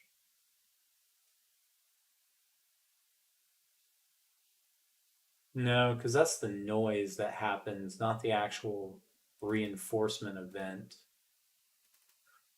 So there might not be a way to actually make the reinforcement. So we have spawn chance and then we have the initial delay, but we don't have the ability to move it further out. Now, if I actually change the approach here and I don't use their reinforcement system, I actually just make it spawn the different ones throughout the world. Like, for example, I could actually just force it to actually spawn things in the world. I could do that, but I think the problem with that is that they're going to end up spawning inside of buildings and other locations, and that's not always going to work. they won't be able to actually spawn like on rooftops and different areas. So I have to keep looking at this to see. I mean, it's just nice to actually be able to have the concept of reinforcements work in general, but it also doesn't look like it's entirely working as expected. So with the changes I just made, I didn't change the summoner, did I? So the summoner has prefabs. So let me see if the system might be marking their inventory items that I'm giving them as prefabs instead of decoys. Because the code here under humans, combat, common, throw, decoy should use type decoy. And so if for some reason and I only got this working once where they were actually, you make it like the commanders where they just spawn, but they don't spawn next to you, they just spawn a little further. Yeah, so essentially that's kind of what I was referring to, is that with this, let me see if I didn't keep any of that. You can do it that way. I think the problem is that they're going to be standing like next to a car, or they're going to be standing somewhere specific that they're going to throw that prefab. They're going to throw that flare across a parking lot or something like that, and it's going to land up against a wall. And when they do that, it's going to end up spawning in a bunch of AI glitched into the wall itself, kind of thing. And I can show you where, like, I can definitely break it. So say like we go in here and say this, and then I throw it like up against that wall. It moved them. I'm actually pretty happy there. It moved them over. Let's see if we do this. One ended up in the wall, but can he get out? I wonder if more are in there. See, it's just like a height activation thing. But yes, see, one's behind the wall there. Most got out, but because of that, it's actually not activating anything to shift them over or anything like that. And so it would work for the most part. I think you're probably just going to end up with several people marking that it kind of ruins the immersion because of, the way it behaves. Someone doesn't like the way that it's behaving.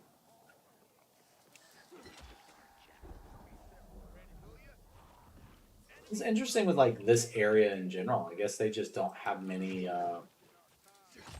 spawn points in general out here in this open area. So far nobody's using the UVs.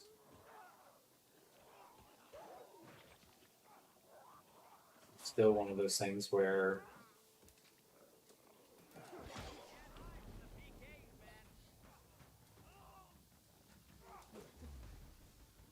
you could also say like my bad.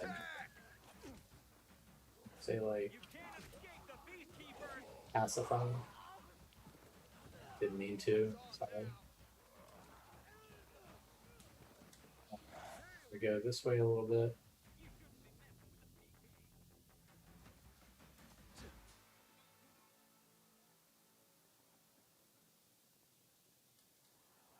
It's like all of Villador is coming to see the Carnage Hall carnage. You could see there for like half a second. He even played an animation where he like gets up like the virals do and like screams, and then he works properly.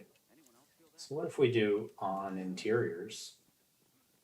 Where's that son of a bitch hiding? We'll show you what we do to intruders. Time to show you how tough we PK. It works. So you could use this as kind of like a way to say like clear this space. So what I think I'm going to do is I'm going to hook it up to the rewards from the PK. So if you like help PK out, they give you like reinforcement flares, so that throughout the game you can kind of allow them to come.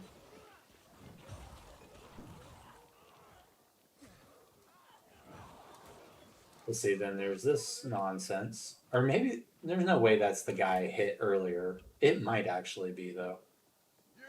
Maybe game over. And he's still mad. Because nobody else is attacking me.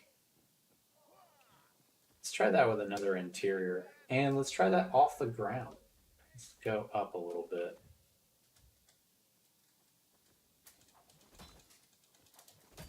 See what happens. Oh, well.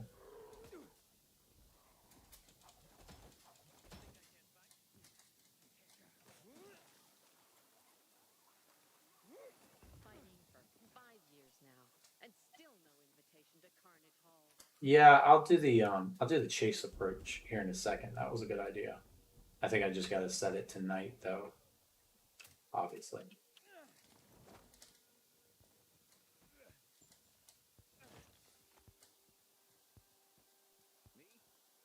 Here, there's one. What if we throw one of these suckers in here?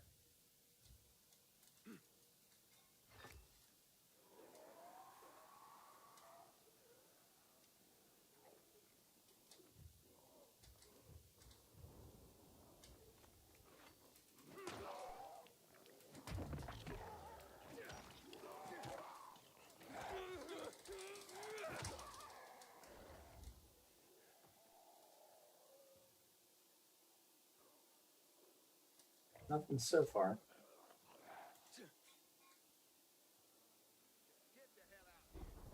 I want to check it out. Oh, well, I think those guys were already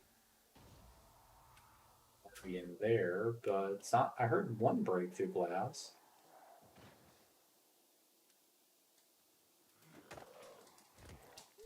Oh, they're trying. Look at that.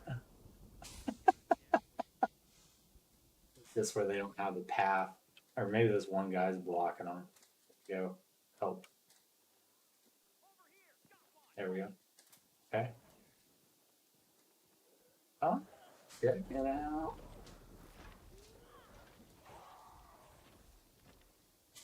I think the problem is there's just so many of them, but I need to find a new place to live. some got up here. It's not bad.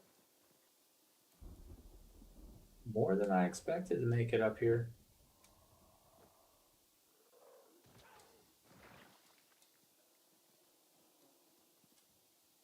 It's gonna be janky. I mean, there's gonna be problems. So I mean, I think with like Sorry. this use case, so it's maybe also one of those things where like I have to go in here first, kind of thing.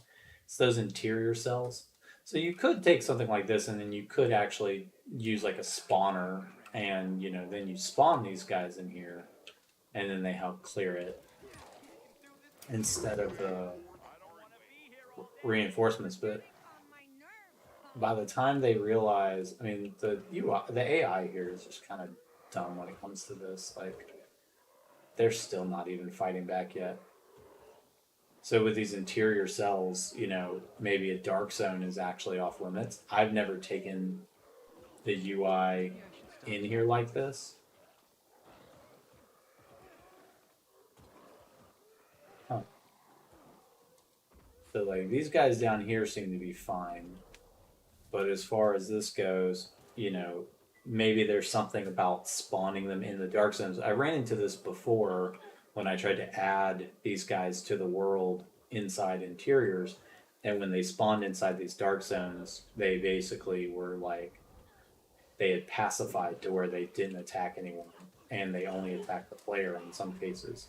So you can see here the ones that spawned outside the world, they're actually, it looks like they're now slowly making their way in. How are these guys still alive?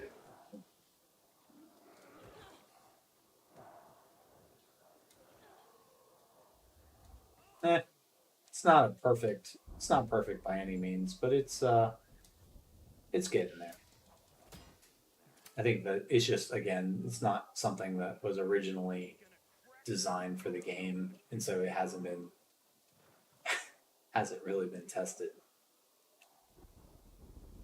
But yeah, that's the only walkways they have. Now, they could use more of my logic that I'm using for the companions, and I basically made it to where those guys can like hop across half the world. And so potentially what I could do here is that for these guys, if we wanted to make it to where they could always actually show up, I could use my navigation logic. I could say like summoning teams and create custom AI for the ones that you summon. And those could have better abilities to climb and stuff like that. Maybe for the ones that you spawn, it's similar to like the commandos that you actually get like PK runners versus the standard grunts.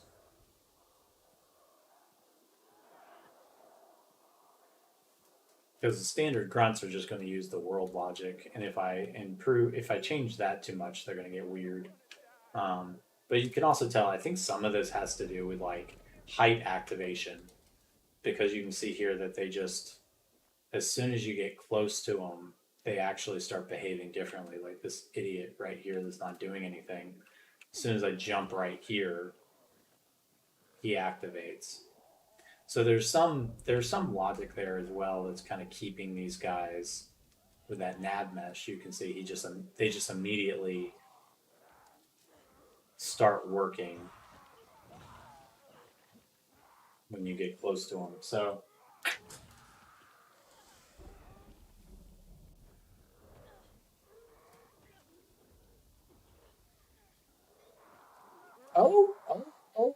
we got a UV flare.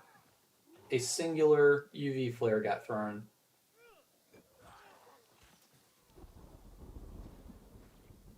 I need to also make sure that yeah, okay. They're using that. So, but who's throwing it? I'm really curious. Is it the two-handed or is it the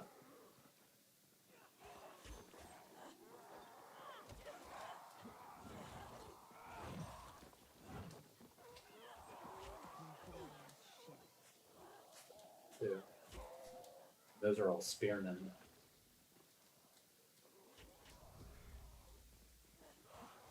It's working. I think I just didn't hang out with them enough.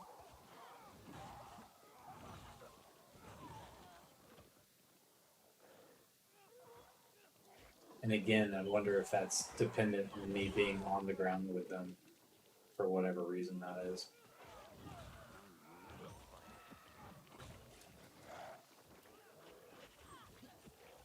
I think I see her not having a weapon.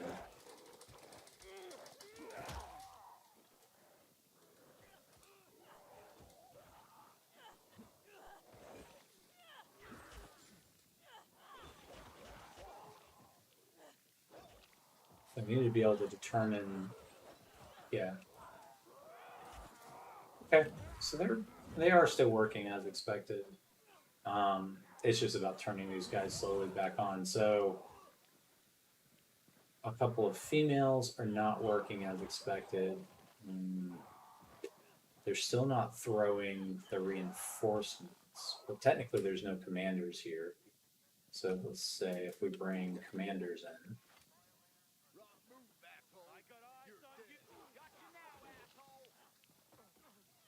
Really outnumbered that poor one guy there. Those PKs better stay out of my face.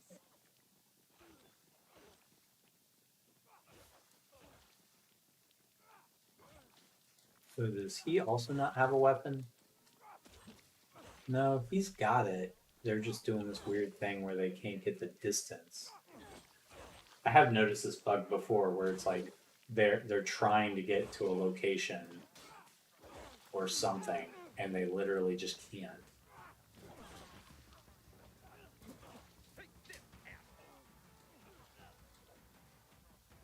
He's still going. One dude. They're still trying. So whatever's doing it, that summoning beacon is actually calling them to that location to where I think they're either respawning or they're continuing to try to get to that location. Um, so again, that's where those prefabs stick into that space. These guys are still up here. A lot of guys still up here.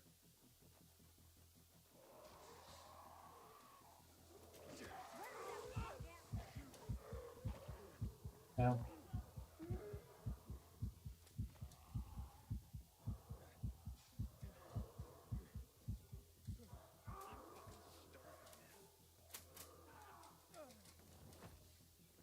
There you are.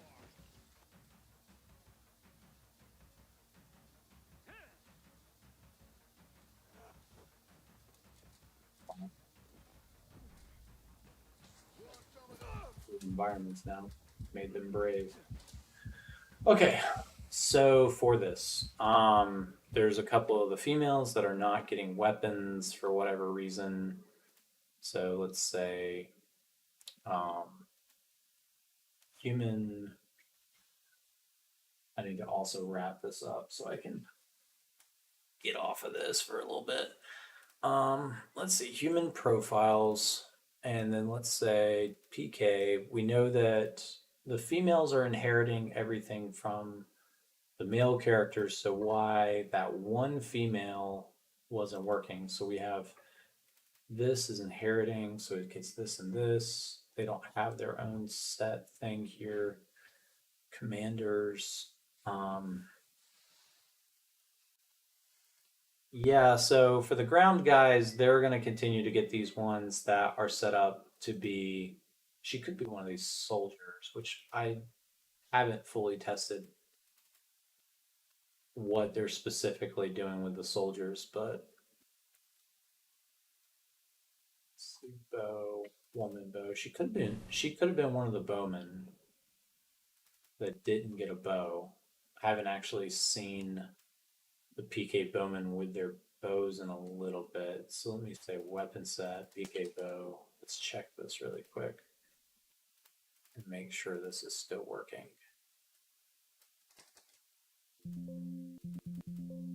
Why PK bowman doesn't exist, so that got quote unquote fixed back when we were having those issues with the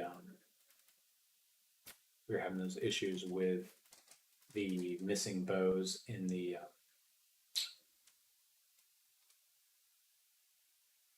inventory.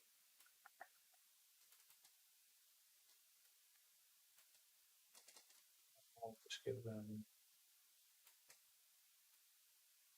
this. So I bet that's the reason that was happening.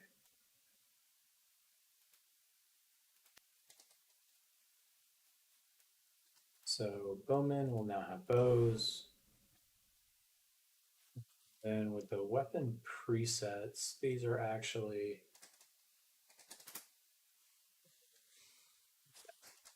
bow. There we go.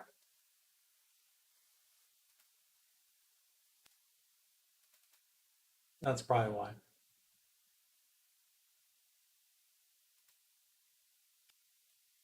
Okay. And then for the flares, potentially it could be setting the cooldown. Should be importing from the constant. Let me go here and actually make sure that everybody has the flares. Like for example, I mean, this is going to be across most of these different ones. Let's see. PK Grenader. I did create that concept. So one-handed gets one. Two-handed gets some. They also are getting the decoys. Gotta figure out if that code is working or not. So it looks like a lot of people actually have the ability to throw the decoys, but so if we go back here and we say survivor one-handed,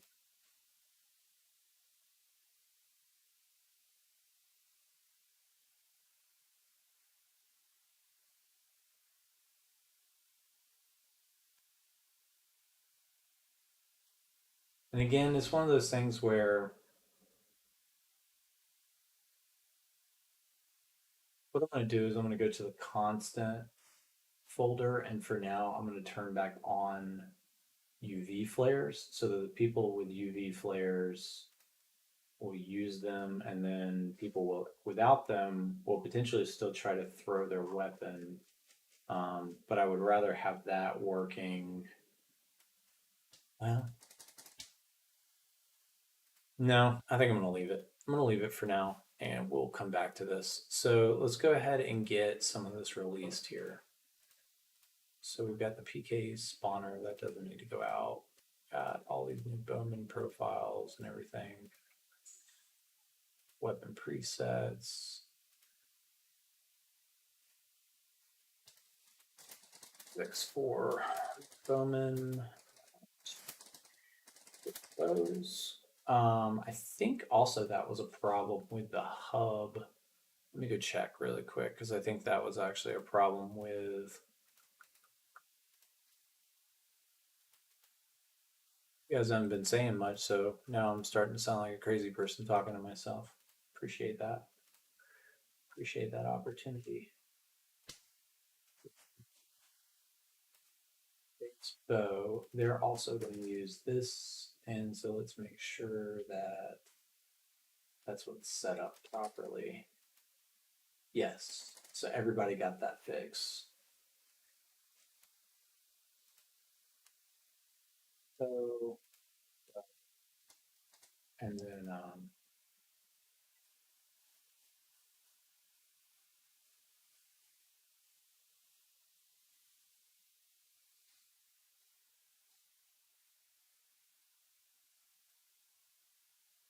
actually going to make more of these guys have bows for now, just so that way we can see if we can actually get the hub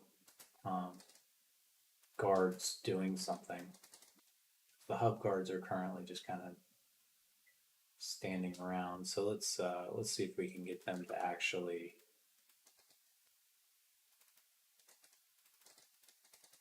engage a base.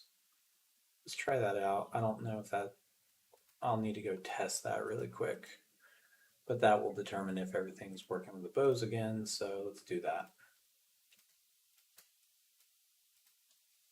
And then I'm going to go ahead and update the texture files, and then we'll go ahead and push this out. I don't think that this is officially 1.2 yet. I just haven't, there's still too many little things that I haven't got a chance to fix. It could be technically called 1.2, and I can continue to bug fix into 1.2 now that some of this is done. I think I want to probably record like a new video and do all that. So I'm going to save this for after the holiday and continue to refine some of this, especially with this type of release that's going in here and modifying some of the world behavior and that kind of thing, just because I don't want to cause new bugs and claim that it's a new full release that's been tested, because this has been rapid iteration again. So we'll just chalk this up to another, looks like 4 hours going into the 1.2 update. It's coming, you know, base building and all these other things are getting put on the back burner while some of these other things get updated and improved. But I think overall it's going to make the gameplay more interesting and overall a better game.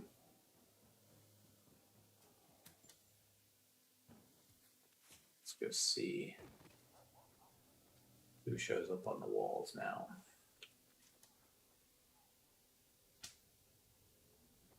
That spawner's slowly spawning them in up there.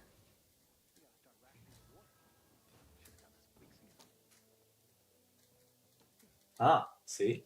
Check that out. So he now has a bow. He has a bow over there. This guy has a bow.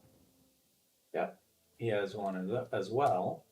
Apparently you can't go through the tunnel either. They have some. I like it, because that means, let's see if we can upset the base a little bit here.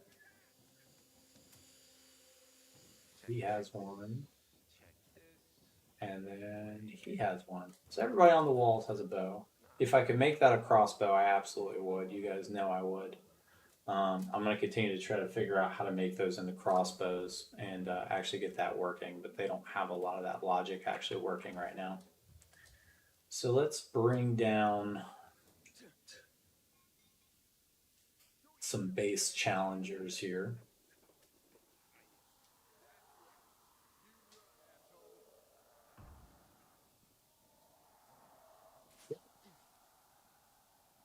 Any of them have weapons?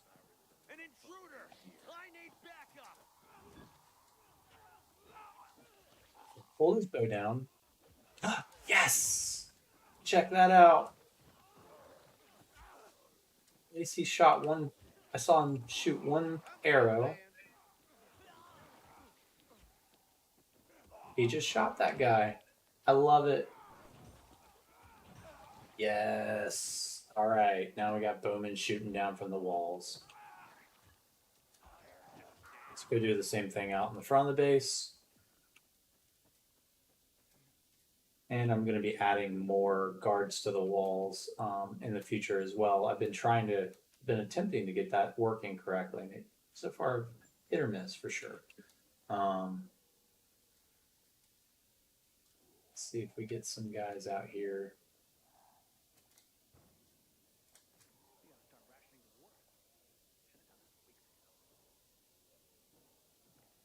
I think it's also kind of like based on like available spawn slots, potentially. So like that didn't do anything. That's green.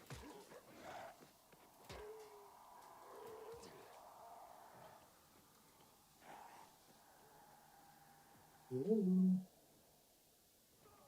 Yeah, there.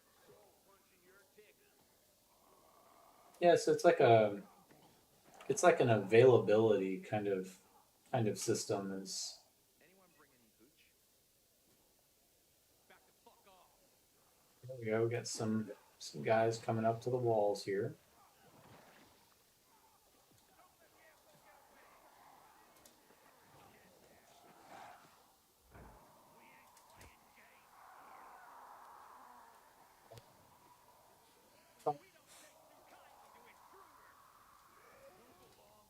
We got Bowman shooting down at him. Weapon throwing is back, so my guess is that it's still associating those weapons as prefabs.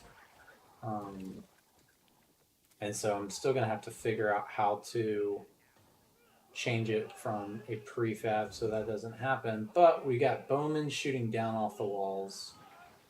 We got guys shooting or throwing Molotovs into the base. It's pretty fun. If we open this door, I hate that fucking let me show you how tough we PKs really are!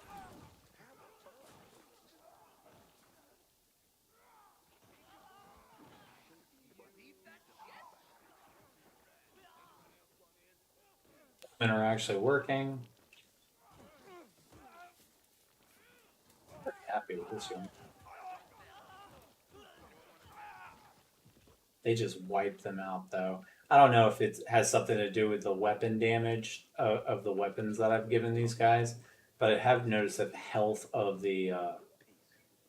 health of the colonel's men compared to the PK do not seem to be working properly. Yeah, and so I'm going to turn down some of these things because look at all this food.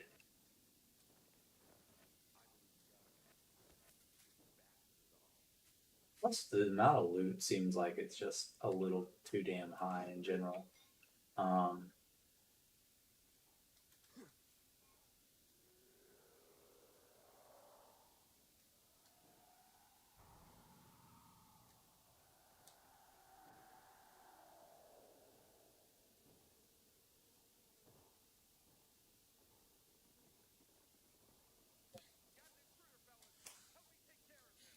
For calling this, I think I also need to check the renegades because there was some stuff with the renegades earlier that I modified that I need to confirm the renegades are working as expected. But see.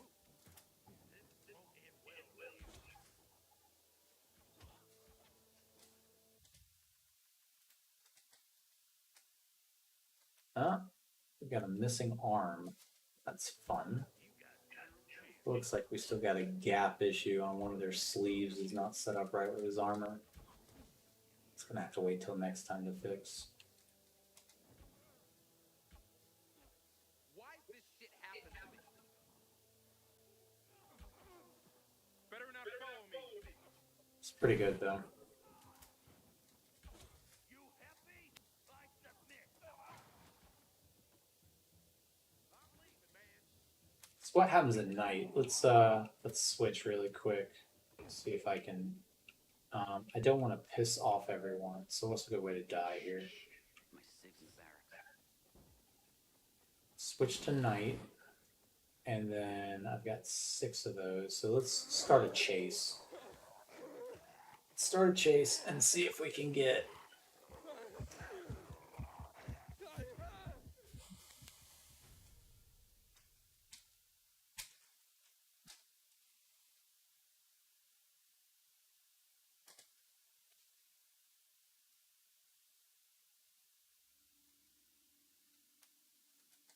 Know what to do about it.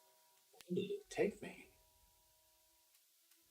All across the street, huh? Do you think it's caused by the windmill? Probably not. Shit. Well, that didn't work. This guy does not have fighter.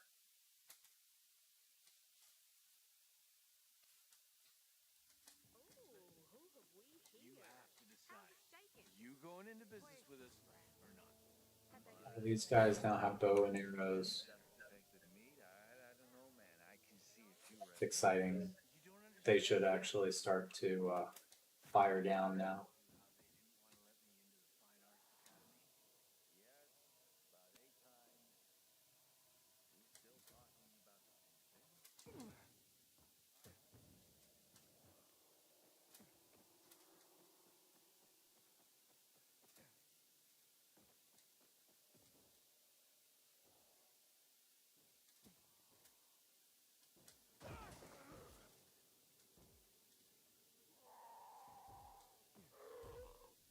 Beat the wall until his arms have fallen.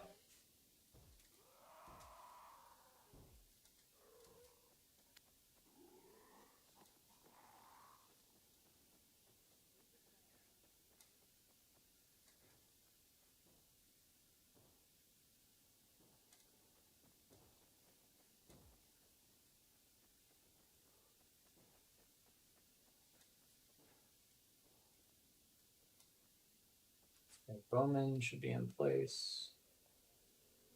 Just saw some spawn up there. I think this is actually where more of my code is activating right now. So I've tried to add more bowmen to the walls at night.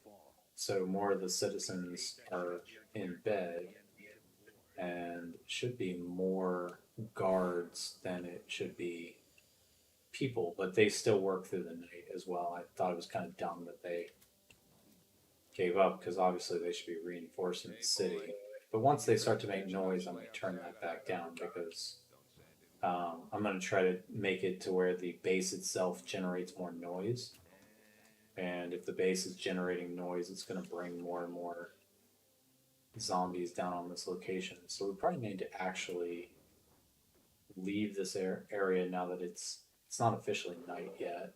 So it's officially night. We'll leave this cell really quick so that we make sure it activates. Inhibitor container detected.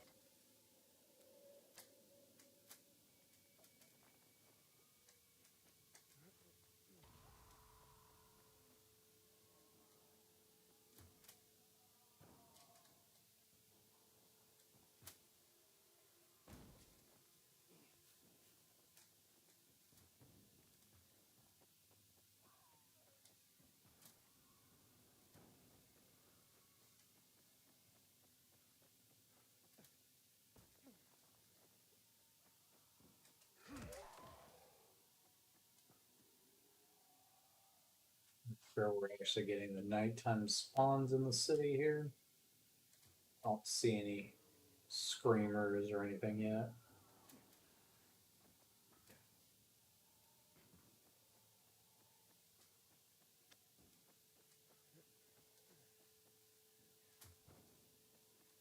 But that looks like better density. So let's circle back around. All right, there we go. Some spitters. I think we've activated this spawn group.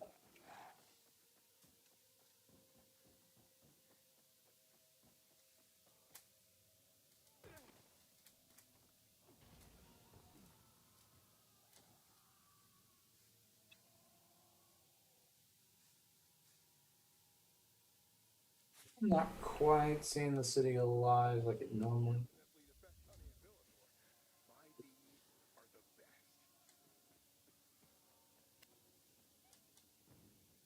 Seeing the fires and stuff, I just don't see screamers, and that all looks pretty empty still. There's a volatile. Got them working.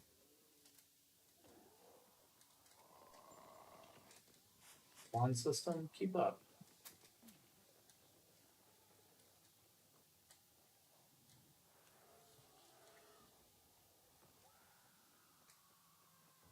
There's one. All right.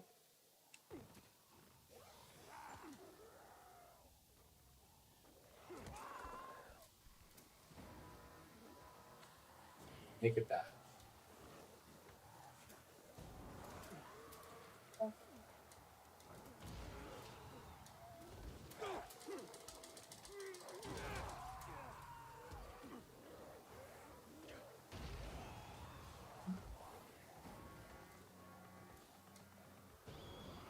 There's the base.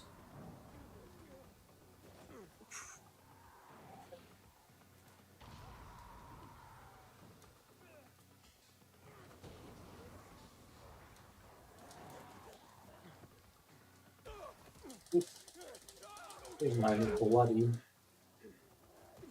volatile. Crap.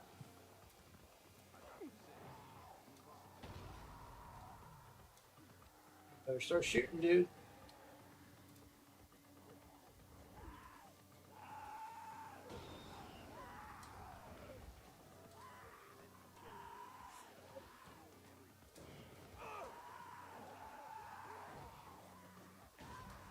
I don't really see anyone up there. As if we open the door. You can tell me. Heck, I'll even put in a good word for you if you want it. Yeah.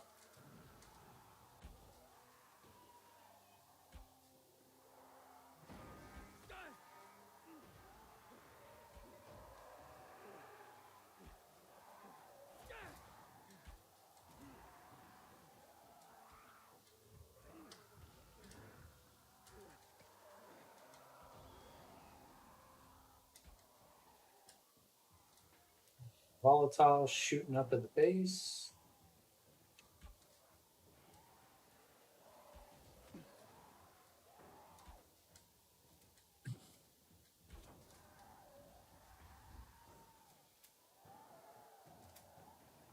And of course, it's kind of like a activation thing. So some of these guys are, now they're firing kind of thing. Now this is I feel like an idiot just standing.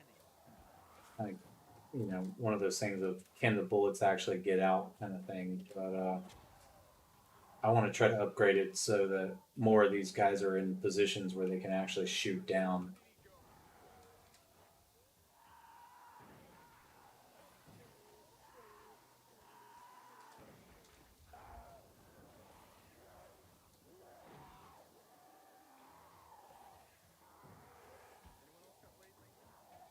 But there is still a bug in the code, and I'm still looking for it, where these guys run away.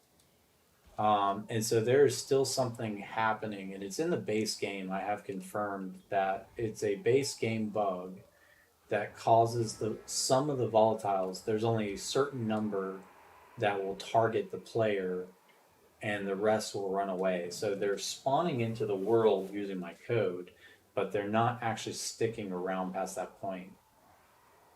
And you can see here that the viral is actually doing the same thing. So you have kind of a constant stream of people here, or enemies just kind of spawning and then fleeing.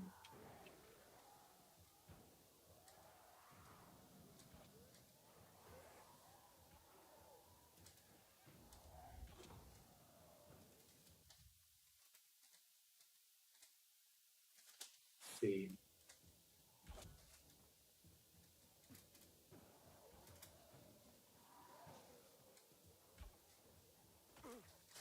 I don't know this, if I can actually get a picture, but okay, guys, I think I'm gonna actually jump off for the day. A lot of improvements here. I'm definitely gonna get this update out. I'm gonna update all the textures and everything so that people can enjoy the game without worrying about whether it's crashing or not. And so, if you guys want to see what goes into that really quick, I think all of this is actually working really well. I like it.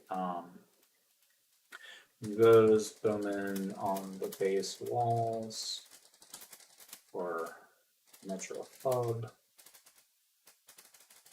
PK in general for PK. Go ahead and push that out for these reinforcements and everything.